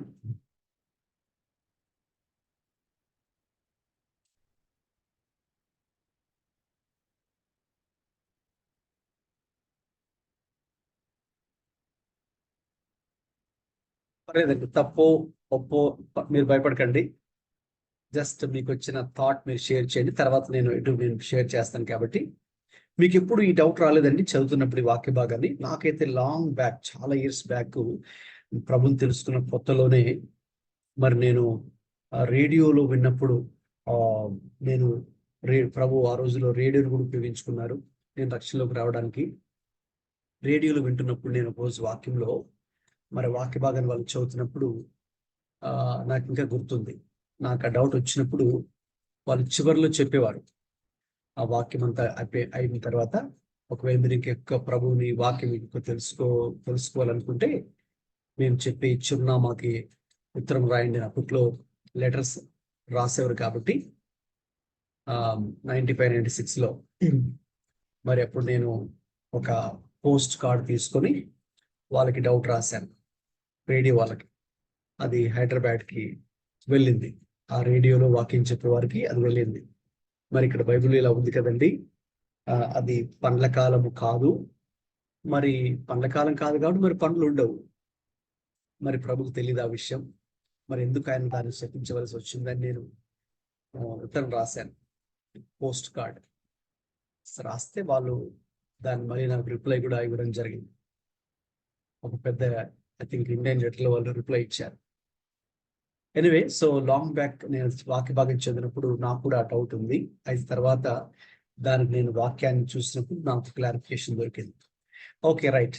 సో మీరెవరు రెస్పాండ్ అవ్వట్లేదు కదా, so let me respond. So ఇక్కడ గమనించండి, ఇశ్రాయేలు దేశంలో ఇది చాలా కామన్. ఈ యొక్క అంజూరపు చెట్లు ఉండడము చాలా కామన్.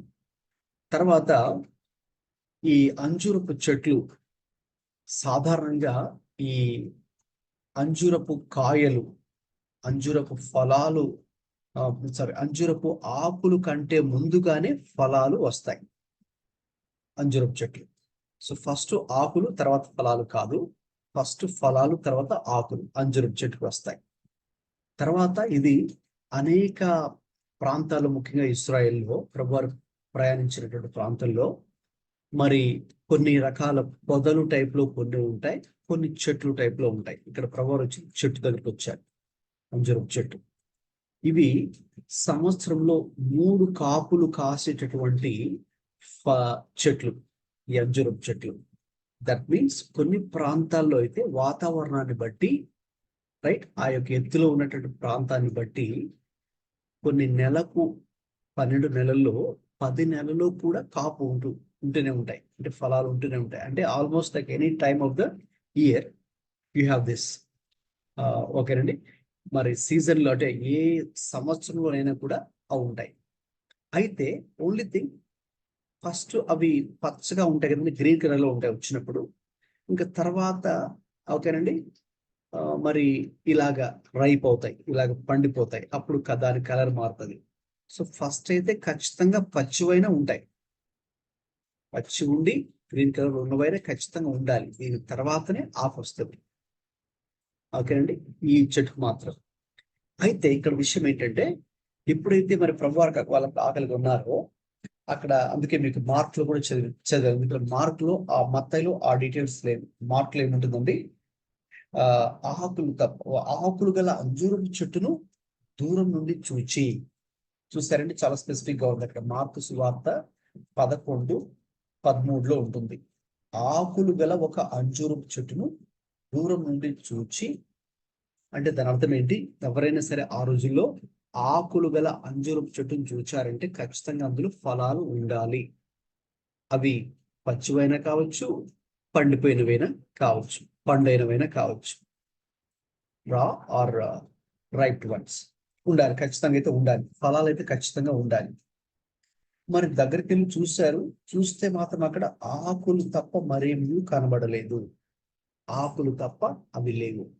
అంటే దాని అర్థం ఏంటంటే, వాస్తవంగా ఆ ట్రీ, అఫ్ కోర్స్ ఇక్కడ the focus is not on the fruit, not on the tree, but on the people. ఇక్కడ ప్రభువారు ఇశ్రాయేలీయులకు వారి హృదయ స్థితిని తెలియచడానికి ఒక దృష్టాంతంగా, ఒక ఇల్లస్ట్రేషన్ గా, ఒక ఉపమానంగా ఈ విషయాన్ని వాళ్ళతో చెప్తున్నారు.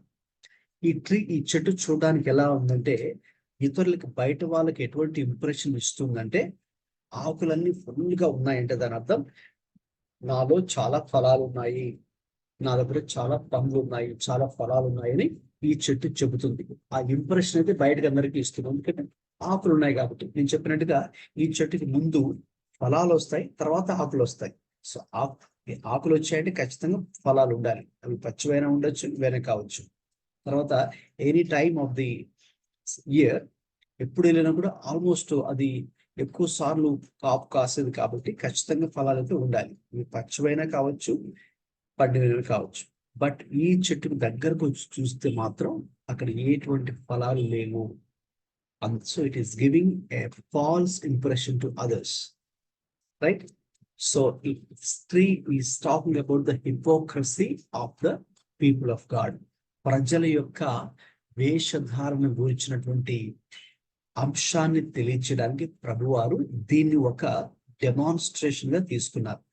కొన్నిసార్లు ప్రభువారు అన్ని విషయాలు డైరెక్ట్ గా చెప్పలేదు. కొన్ని విషయాలు డైరెక్ట్ గా చెప్పారు, కొన్ని విషయాలు కొన్ని స్థలాలకు తీసుకెళ్లి వాళ్ళు కొన్ని విషయాలు చూపించి చెప్పారు.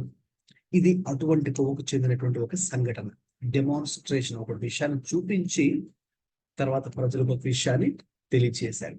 సో ఈ యొక్క అంజూరపు చెట్టు ఇక్కడ ప్రజలకైతే ఎటువంటి ఇంప్రెషన్ ఇస్తుంది అంటే, నేను చాలా ఫలాలు కలిగి ఉన్నాను అనే ఒక అబద్ధాన్ని చెబుతూ ఉంది. కానీ ఫలాలు లేవు.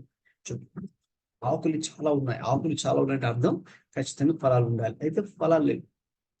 అందుకే ప్రభువారు దాని వేషధారణ, అబద్ధము, మోసము ని బట్టి దాన్ని శపించడం జరిగింది. అందుకే వెంటనే అది వేర్లతో సహా అది మరి శపించబడేట్టుగా మనం చూస్తూ ఉన్నాం. ఎందుకంటే అది వేషధారణ కలిగినటువంటి ఒక పరిస్థితికి సాదృశ్యంగా ఉన్నది.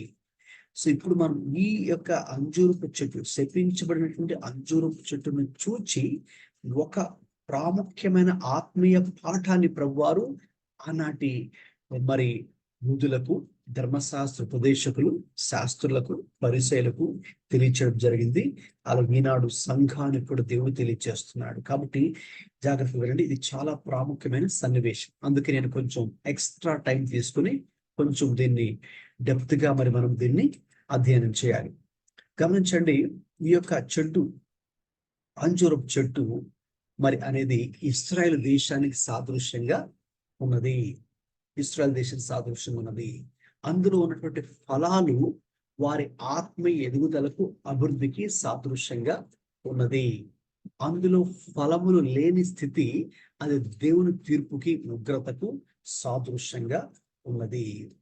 కాబట్టి ఎప్పుడైతే అందులో ఫలాలు లేవో అది వారి ఆత్మీయ మరణానికి సాదృశ్యంగా ఉన్నది. ఏదో చూడడానికి పైకి ఆకులు కనిపిస్తూ అది పచ్చగా ఉంది, కానీ అయితే in reality it is dead. ఎందుకంటే దానిలో ఫలములు లేవు, ఫలములు లేవు, ఫలములు లేని స్థితి, ఫ్రూట్లెస్నెస్, రైట్? సో కాబట్టి fruitlessness is nothing but barrenness.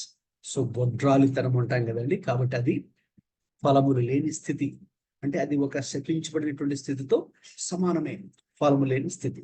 కాబట్టి ఆనాడు ఆ యొక్క ఇశ్రాయేలీలు లేక ఇశ్రాయేలు దేశము ఆ యొక్క అంజూరపు చెట్టుకి సాదృశ్యంగా ఉన్నది. అయితే ఎలా ఉన్నారు మరి వాళ్ళు? బయటికి చూడడానికి మాత్రం అందరికి ఇచ్చే ఇంప్రెషన్ ఏంటి?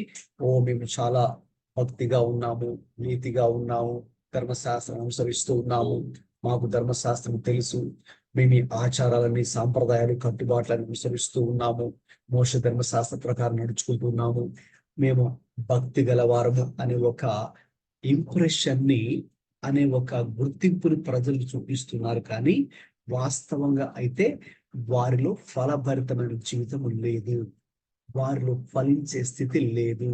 వారి హృదయం అయితే దేవుడికి చాలా దూరంగా ఉన్నది. మతపరంగా అన్ని చేస్తున్నారు, కానీ ఆచారపరంగా అన్ని చేస్తున్నారు, కానీ ఆత్మీయంగా దేవునికి వారు దూరంగా ఉన్నారు. వారి హృదయం దేవుడికి చాలా దూరంగా ఉన్నది. వారు నిజంగా దేవుని యొక్క విషయాలను వారు గ్రహింపు కలిగినటువంటి వారు కాదు. కేవలము బయటికి మాత్రమే వారు చూపిస్తూ ఉన్నారు. వారి హృదయం దేవుడికి చాలా దూరంగా ఉన్నది. చెప్పడానికి అయితే మాకు ధర్మశాస్త్రం తెలుసు అని ఆ రోజుల్లో శాస్త్రులు, పరిసయ్యులు, సద్దుకయ్యులు చెప్పారు. కానీ నిజంగా ఆ ధర్మశాస్త్రం ఒక విషయాన్ని చెబుతున్నప్పుడు దాని వెనక ఉన్న దేవుని హృదయము వారు చూడలేకపోయారు. దేవుని ఉద్దేశాన్ని వాళ్ళు గ్రహించలేకపోయారు. గమనించండి. అందుకే ఇది చాలా చాలా ప్రాముఖ్యమైన ఇన్సిడెంట్. ఎందుకు యేసు ప్రభువారు ఆ దినాన ఆ యొక్క అంజూరపు చెట్టును శపించి ఉన్నారంటే, ప్రభువారు ఏదైనా చేశారంటే ఒక ఉద్దేశం ఉంటుంది, అంతే కదండి. ఆయన ఏదో తమాషా కోసం జస్ట్ ఫర్ ఫన్ అనేది he will not do it. ప్రభు అది చేయరు కదా, ఒక ఉద్దేశంతో ప్రభువారు చేస్తారు. సో కాబట్టి ఆ రోజున దేవుడు ఆ యొక్క అంజూరపు చెట్టుని మరి శపించడంలో డెఫినెట్ గా ఒక అర్థం ఉంది. ఎందుకంటే ఖచ్చితంగా మరి ఫస్ట్ ఫలాలు రావాలి, అప్పుడే ఆకులు రావాలి. అయితే ఇది నాలో ఆకులు ఉన్నాయని చూపిస్తూ ఉంది, అంటే నాలో చాలా ఫలాలు ఉన్నాయని ఇంప్రెషన్ అందరికి చూపిస్తుంది. కానీ దగ్గరికి వెళ్ళి చూస్తే ఫలములు లేవు. అది ఇశ్రాయేలీయుల మరి అబద్ధమునకు, మోసమునకు, వేషధారణకు అది సాదృశ్యంగా ఉన్నది. అందువలనే మరి వారు ఇదిగో చూశారు కదండి, వెంటనే అది శపించబడింది. అనగా దేవుని యొక్క తీర్పు కూడా వారి మీదకి రావడం మరి మనం చూస్తూ ఉన్నాం. సో ఆ రోజుల్లో ఇశ్రాయేలీయులు బయట ఈ బలులు అర్పించేవారు, లేకపోతే ధర్మశాస్త్ర ప్రకారంగా వాళ్ళు దాన్ని అనుసరించేవారు. ఆ రోజుల్లో వాళ్ళకు 2 రకాల ధర్మశాస్త్రాలు అనుసరించేవారు. ఒకటి రిటర్న్ లా, రాయబడిన ధర్మశాస్త్రం. రెండవది ఓరల్ లా, దాన్ని మిష్నా అని హిబ్రూ భాషలో పిలిచేవారు. సో వాళ్ళ ఉద్దేశం అంతా కూడా ఎదుగో మేము చక్కగా నడుచుకుంటున్నాం, ఏదైతే రాయబడిందో, ఏదైతే నోటి మాట ద్వారా చెప్పబడిందో, we are fulfilling both written and the oral law అని అనుకునేవారు మాత్రమే. అయితే వాస్తవం చెప్పాలంటే వారు ఆ ధర్మశాస్త్రం ప్రభువారు ఒక మాట చెప్పారంటే ఒక చోట, దాని ఉద్దేశాన్ని వాళ్ళు గ్రహించలేకపోయారు, దాని ఆత్మీయ అర్థాన్ని వాళ్ళు గ్రహించలేకపోయారు. మరి ప్రభుకి వారు విధేయత చూపించకుండా ఏదో పైన ఆచారాలు, పైన భక్తిగా ఉన్నట్టు నటించడం వారి ఆత్మీయ నటనకు ఇది గుర్తు, స్పిరిచువల్ ప్రిటెన్స్. అందుకే ప్రభువారు వాళ్ళని వేషధారులు అనే విషయాన్ని కూడా ప్రభువారికి వారికి సంబోధించడం జరిగింది. గమనించండి. ఇప్పుడు ఆ ప్యాషన్ వీక్ లో ఆ చివరి వారంలో ప్రభు శిలువ మరణానికి ముందు చోటు చేసుకునే సంఘటన ఒక్కొక్కటి గమనిస్తే ఒకదానికొకటి కనెక్షన్ చాలా అద్భుతంగా ఉందండి. There is a interconnectedness between each incident that took place in the Passion Week. So ఆదివారం యెరూషలేములో విజయోత్సవంతో ప్రవేశం జరిగింది. తనను తాను రాజుగా ఆయన బయలుపరుచుకున్నారు. ఆత్మీయ రాజుగా, ఆత్మీయ రాజరికాన్ని కలిగిన వ్యక్తిగా, ఆత్మీయ అధికారం కలిగిన వ్యక్తిగా, ఆత్మీయ రాజ్యాన్ని స్థాపించిన వ్యక్తిగా తనను తాను బయలుపరుచుకున్నారు. అయితే విచారకరమైన సంగతి ఏంటంటే వారు ఆయన నిజంగా మెస్సయ్యగా, రాజుగా వాళ్ళు చూడలేకపోయారు. ఆ రాజరికం క్రిందకు, ఆయన అధికారం క్రిందకు వాళ్ళు రాలేకపోయారు. ఎందుకంటే వారిలో ఈ యొక్క మోసము, నటన, అబద్ధము, వేషధారణ, వారి యొక్క ఆత్మీయ స్థితి దేవునికి చాలా దూరంగా ఉండుట, ఇక అలాగా బయటకి వారు చేస్తున్నటువంటి పాపలను కప్పిపెట్టుకోవడానికి ఇంప్రెషన్ మాత్రం మేము ఇది చేస్తున్నాం, మాకు ధర్మశాస్త్రం తెలుసు అని ఒక నటనతో కూడిన భక్తి వాళ్ళు చేస్తూ ఉన్నారు. అయితే దేవుడు ఎప్పుడు కూడా ఆయన నటనతో కూడిన భక్తిని ఆయన అంగీకరించడు. ఆయన మన హృదయాన్ని చూచే దేవుడై ఉన్నారు. మన యథార్థ స్థితిని, హృదయాన్ని గమనించిన దేవుడు మన వేషధారణను ఆయన అంగీకరించడు, మన నటనను ఆయన అంగీకరించడు. సో అందుకే ఆయన దేవాలయాన్ని శుద్ధీకరించవలసి వచ్చింది. రైట్. ఇప్పుడు చూద్దాం కనెక్షన్ ఏంటి. దేవాలయ శుద్ధీకరణకు ఈ అంజూరపు చెట్టు యొక్క శాపమునకు సంబంధం ఉన్నది. రైట్. సో దేవాలయాన్ని ఎందుకు శుద్ధీకరించవలసి వచ్చిందో మీకు ఇప్పుడే చెప్పాను. ఏ రీతిగా ఆ రోజుల్లో దేవాలయపు యాజకులు, ప్రధాన యాజకులు కూడా ఈ వ్యాపారస్తులతో కుమ్మక్కై వ్యాపారస్తుల దగ్గర డబ్బులు కమిషన్ తీసుకుని మరి బయట పెట్టి ఎక్కడో అమ్ముకోవాల్సినటువంటి ఆ యొక్క జంతువుల్ని, మరి నూకలు మార్చుకునే వారిని, మరి వాళ్ళని లోపలికి తీసుకుని వచ్చి లోపలికి అలౌ చేసి అందరూ వచ్చి ప్రార్థనలు చేసుకునే స్థలంలో, ముఖ్యంగా ఆ దేవాలయంలో ఏదైనా అన్యులు వచ్చి ప్రార్థన చేసుకోవడానికి ఏదైనా ఒక స్థలం ఉంది అంటే అది ఒకే ఒక స్థలం, ఒకే ఒక ప్రాంగణం. అది ద జెంటైల్స్ కోర్ట్ లేక అవుటర్ కోర్ట్ అని పిలుస్తారు.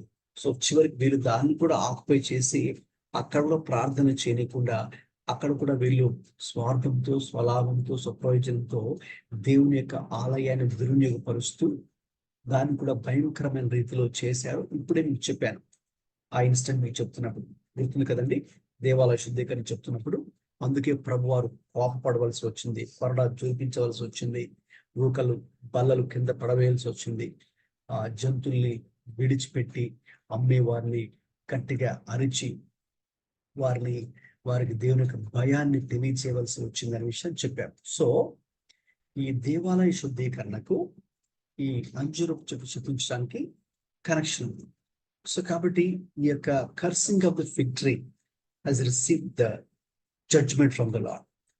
ఎందుకంటే వారు ఎలాగైతే వారి వాస్తవ స్థితిని బట్టి, అంతే కదండి, మనం ఏమి విత్తుతామో అదే మనం కోస్తాం. సింపుల్ ప్రిన్సిపల్ మనకు తెలుసు. సో వారు ఏ రీతిగా అయితే జీవించారో, ఎలాగైతే ప్రవర్తించారో, ఎలాగైతే నడుచుకున్నారో దానికి తగ్గట్టుగానే మరి ప్రభు కూడా మరి వారికి పర్యవసానాలు మరి చూపించవలసి వచ్చింది. అనగా వారి మీద తీర్పు, దేవునికి ఉగ్రత ఏ రీతిగా వచ్చిందో ఇక్కడ మరి మనము చూడగలము. సో వీళ్ళు అనుకున్నారు, మనం ఏదో బయటకు భక్తి చేసి బయటకు అందరికి కనిపించినట్టుగా ఆచారాలు పాటిస్తే చాలు, బయట మనం అది ఇది చేసి భక్తిగా మంచిగా ఆత్మీయంగా నటిస్తే చాలు, సరిపోతుంది అనుకున్నారు. కానీ అయితే దేవుడు దాన్ని అంగీకరించాడు. ఎందుకంటే ప్రభు పైరు పని చూడడు కదండి. ప్రభు దేన్ని చూస్తాడు? మన అంతరంగాన్ని చూస్తాడు, మన హృదయాన్ని దేవుడు చూస్తాడు, మన ఆత్మీయతను దేవుడు చూస్తాడు. కాబట్టి ప్రభుతో మనకున్నటువంటి రిలేషన్షిప్ సంబంధాన్ని ప్రభు చూస్తాడు. కాబట్టి వాళ్ళైతే ఆ రోజుల్లో యూదులు, శాస్త్రులు, పరిసయ్యులు, సద్దూకయ్యులు, చివరికి ధర్మశాస్త్రాన్ని బోధించే వాళ్ళే, లేక దేవాలయ యాజకులే, ప్రధాన యాజకులే, లేక ప్రవక్తలు అని పిలబడే వారు కూడా దేవునికి చాలా దూరంగా ఉన్నారు. ఆత్మీయతను వారు అనుసరించలేదు.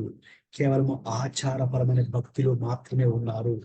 నటించేవారు, అబద్ధాలు చెప్పేవారు, మోసాలు చేసేవారు, మరి అరాచకాలు చేసేవారు కూడా వీరిలో ఉండడం చాలా విచారకరమైన సంగతి. That is why the fig tree was cursed. అందుకే అది ఇక్కడ.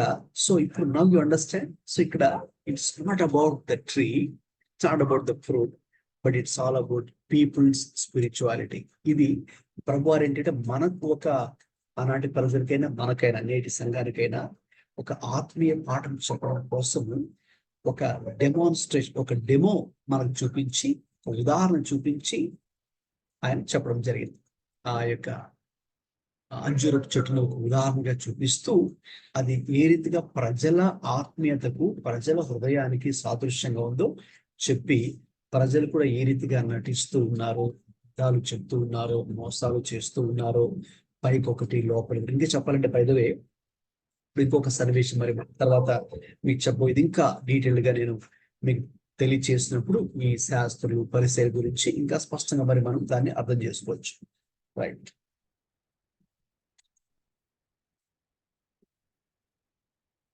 సో వారు మారు మనసు అనుభవం లేకుండా, తమ పాపాల విషయమే పశ్చాత్తాపడకుండా, దేవునితో ఒక సరైన సంబంధాన్ని కలిగి లేకుండా ఇవన్నీ ప్రక్కన పెట్టేసి ప్రజలకైతే ఒక భక్తితో కూడిన ఇంప్రెషన్ అయితే ఇస్తూ ఉన్నారు. అందుకే వారు నటిస్తూ ఉన్నారు, వేషధారులుగా ఉన్నారు.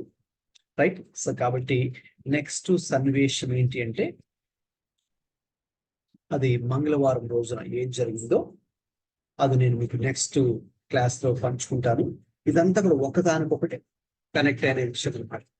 ఆ యొక్క దేవాలయ శుద్ధీకరణకు, అలాగే ఈ యొక్క అంజూరపు చెట్టు శపించుటకు, అలాగే మంగళవారం చోటు చేసుకున్న సంఘటన ఏంటంటే ఆయన శాస్త్రులను, పరిసయ్యులను, ధర్మశాస్త్ర ఉపదేశకులను, యాజకులు, ప్రధాన యాజకులు, సద్దూకయ్యులు, హేరోదీయులు వీళ్ళందరూ ఉన్నారు. వీరితో మాట్లాడినటువంటి ప్రాముఖ్యమైన సంఘటన, ఒక చర్చ, discussion has taken place between Jesus and these people. అది చాలా ప్రాముఖ్యమైనది. సో మీరు ఇది ఈ రెండు సన్నివేశాలు జాగ్రత్తగా గమనించినట్టయితే, దేవాలయ శుద్ధీకరణ, అలాగే అంజూరపు చెట్టుని శపించుట, ఇవి రెండు బాగా అర్థం చేసుకుంటే నెక్స్ట్ దీనికి ఇది చాలా కనెక్టెడ్. ఇది కూడా చాలా చాలా ప్రాముఖ్యమైనది.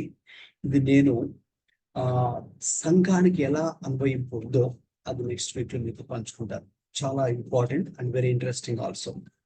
మనకు వర్తించే విషయాలు చాలా ప్రాముఖ్యమైనవి, రైట్? అందుకే నేను కొంచెం ఎక్స్ట్రా టైం కూడా తీసుకొని ఈ ఒక్కొక్క డే ఆ ప్యాషన్ వీక్ లో క్రీస్తు మరణానికి ముందు ఆ లాస్ట్ వారంలో ఏ రోజు ఏ సంఘటన చోటు చేసుకుంది, మరి ప్రభువారు ఎలా స్పందించారు అనే విషయాలను కూడా మనము లోతుల్లో ధ్యానించడానికి ప్రభు మనకు సహాయం చేస్తున్నారు. టైం అయింది కాబట్టి నేను ఇక్కడితో క్లోజ్ చేస్తున్నాను. ఒకవేళ ఈ సన్నివేశాల గురించి ఎవరైనా మీరు స్పందించాలనుకుంటే మీ స్పందన ఇప్పుడు మీరు మాట్లాడవచ్చు, మైక్ ఆన్ చేసుకుని. ఈరోజు మనం స్టడీ చేసిన ఈ అంశాలు,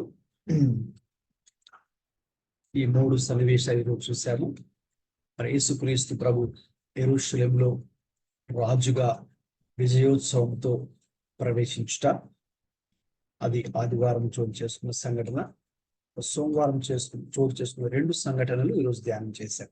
దేవాలయ శుద్ధీకరణ, రెండవసారి సెకండ్ టైం ఆయన శుద్ధీకరించడం, అలాగే రెండవ సన్నివేశము అంజూరపు చెట్టును శపించడం, రైట్? ఈ 3 సన్నివేశాలు ఈరోజు అధ్యయనం చేశాము. ఇక్కడ నేను మెన్షన్ చేసిన ఈ వాక్య భాగాలు మీరు నోట్ చేసుకోండి. తర్వాత కూడా మీరు వీటిని ధ్యానం చేయండి. వచ్చే వారము మరి మంగళవారం చోటు చేసుకున్నటువంటి శాస్త్రులు, పరిసయ్యులు, హేరోదీయులు, సద్దూకయ్యులతో యేసుక్రీస్తు ప్రభు వారి యొక్క చర్చ అనేది, అందులో ఆయన ఏ విషయాలు మాట్లాడారు, ఏ అంశాలు ఆయన ప్రస్తావించారు, అలాగే ఆయన ఇక ఒలివ కొండ మీద ప్రస్తావించినటువంటి ప్రాముఖ్యమైన విషయాలు అనేది నెక్స్ట్ వీక్ లో మరి మనం ధ్యానం చేద్దాం. సో అందరూ తప్పకుండా జాయిన్ అవ్వండి. వచ్చే గురువారం కూడా ఎవ్రీ థర్స్డే, ప్రతి గురువారము మరి మీకు తెలుసు సాయంకాలం 7:30 నుంచి 9:30 దాకా మనది యొక్క ఆన్లైన్ బైబిల్ స్టడీ జరుగుతుంది. మీకు తెలిసిన వారు కూడా పరిచయం చేయండి, ప్రార్థన చేయండి, ప్రార్థన పూర్వకంగా కూడా అటెండ్ అవ్వండి. ప్రభు మనకు అనేక ఆత్మీయ సంగతులు, ఒక ఆత్మీయ బోధ మరి మనం విని తద్వారా మన ఆత్మీయ జీవితం కట్టబడి గురి ఒక్కటే, యేసుక్రీస్తు వలె మనం మారాలి. ఆయన వలె జీవించడానికే ఆయన జీవితాన్ని మనం ఇక్కడ అధ్యయనం చేస్తూ ఉన్నాం. ఆయన మాదిరికరమైన జీవితం ఏ రీతిగా మనం ఆయన వలె ఉండుటకు, ఆయన వలె మారుటకు, ఆయన సారూప్యతలకు మార్చబడడానికి ఈ యొక్క బైబిల్ స్టడీస్ మనకు దోహదపడాలనేది నా యొక్క భారము, నా యొక్క ప్రార్థన కూడా అదే. కాబట్టి నేను కూడా ప్రార్థించండి. విషయాలు మరి ప్రతి సెషన్ రికార్డ్ చేయబడుతుంది కాబట్టి కావాలనుకున్న వారు మీరు కాంటాక్ట్ చేస్తే ఆ రికార్డెడ్ సెషన్ మీకు పంపించబడుతుంది. మీకు మాత్రమే ఆ లింక్ ఓపెన్ అవుతుంది, పబ్లిక్ గా ఓపెన్ అవ్వదు. కాబట్టి కావాలనుకున్న వాళ్ళు ప్రతి సెషన్, ఇప్పుడు దాకా ఇది 11th సెషన్ రోజు, వీటి గురించి ప్రార్థించి అలాగే క్రమం తప్పకుండా మనం పార్టిసిపేట్ చేయడానికి ప్రభు మనందరికీ కూడా సహాయం చేయను గాక. మీకున్న ప్రార్థన అవసరం ఏమున్నా సరే మరి పంపించండి. ఈరోజు టైం అయింది కాబట్టి నేను ప్రార్థన చేసి ముగిస్తాను. మీకు ఏమైనా ప్రార్థన అవసరం ఉన్నా, ఇక్కడ చెప్పబడుతున్న అంశాల మీద మీకున్న ప్రశ్నలు కూడా తప్పకుండా మనం వాటిని క్లారిఫై చేసుకోవాలి. కాబట్టి మీరు ఏమీ భయపడక్కర్లేదు. మీకున్న క్వశ్చన్స్ ని టెక్స్ట్, ఒకవేళ ఇక్కడ చాట్ బాక్స్ ఉంది కాబట్టి ఇక్కడైనా పంపించచ్చు, లేక వాట్సాప్ అయినా పంపించండి. వీక్ లో మీకు వచ్చినా కూడా నేను వాటిని టేకప్ చేసి నెక్స్ట్ వీక్ లో స్టార్టింగ్ లో కానీ చివరిలో కానీ ఒక 10 minutes అలాగా వాటికి కూడా కేటాయించి Q&Aకి మీకున్నటువంటి క్వశ్చన్స్ క్లారిఫికేషన్ ఇవ్వడానికి నేను ప్రయత్నిస్తాను. కాబట్టి తద్వారా మనకున్న దేవుని వాక్యానికి సంబంధించినటువంటి అనుమానాలు నివృత్తి చేసుకొని మరి ప్రభువులో మన బలంగా ఉండాలంటే బలమైన ఆహారం మనకు కావాలి. మరి ఆ బలమైన ఆహారమే దేవుని యొక్క వాక్యం. మరి ఆ దేవుని వాక్యము మన ఆ హృదయాలకు బలమైన ఆహారంగా మారాలని, ఆ యొక్క వాక్యాన్ని మనం గ్రహించి అందులో కొనసాగాలని అందరూ కూడా ఇప్పుడు ప్రార్థన చేద్దామండి. ముగింపు ప్రార్థన ఆశీర్వాదంతో సెలవు తీసుకుందాం. ప్రేమగల తండ్రి, మహాపరిశుద్ధుడా, మీ వందనాలు స్తోత్రాలు చెల్లిస్తున్నాను తండ్రి. ప్రభు మరి ఇదిగో ఈ దినాన మేము ఈ యొక్క ఆన్లైన్ బైబిల్ స్టడీ ద్వారా ఆయా ప్రాంతాల నుంచి తండ్రి మీ చిత్తంలో, మీ ఏర్పాటులో, మీ సంకల్పం ఎవరైతే ఉన్నారో బిడ్డలందరూ కూడా జాయిన్ అవ్వడానికి మీరు చూపించారు. దేవా మీ వందనాలు స్తోత్రాలు.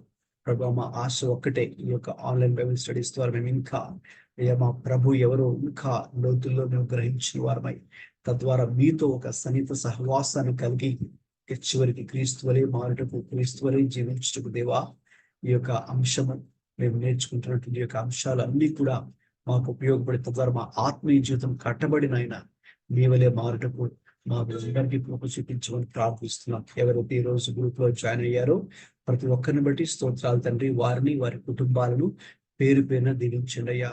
అనేక మందికి అనేక అవసరాలు ఉంటున్నాయి ప్రభువా. మరి ఆ అవసరం ఏదైనప్పటికీ కూడా ప్రభువా, యెహోవా ఈరే సమస్తము చూచుకునే దేవా, సమస్తం అనుగ్రహించే దేవా, ప్రతి ఒక్క అవసరత మీ బిడ్డలకు అవసరాలు కలుసుకుని ప్రభువా మహిమ పొందమని ప్రార్థన చేస్తున్నాం. మా అందరి ప్రార్థనలు ఆలకించమని ప్రార్థిస్తున్నాం. ఇందులో ఉన్న ప్రతి కుటుంబాన్ని కూడా మీరు దీవించమని ప్రార్థిస్తున్నాం తండ్రి. ఒకవేళ వారికి ఏమైనా ఇంకా దేవుని గురించి, వాక్యం గురించి ప్రశ్నలు, సందేహాలు, అనుమానాలు ఉంటే ప్రభువా మీరే వారితో మాట్లాడండి. మీరే వారికి పరిశుద్ధాత్మ దేవుడా, పరమ బోధకుడిగా ఉండి మీరే వారితో మాట్లాడి ఇంకా వాక్యం పట్ల ప్రేమను పెంచమని ప్రార్థిస్తున్నాం. వాక్య ధ్యానం పట్ల ఇంకా ప్రేమ, ఆసక్తి, సమర్పణ పెంచమని కూడా ప్రార్థన చేస్తున్నాం తండ్రి. నీ కృపను సమృద్ధిగా మాకు దయచేయమని ప్రార్థన చేస్తున్నాం తండ్రి ప్రభువా.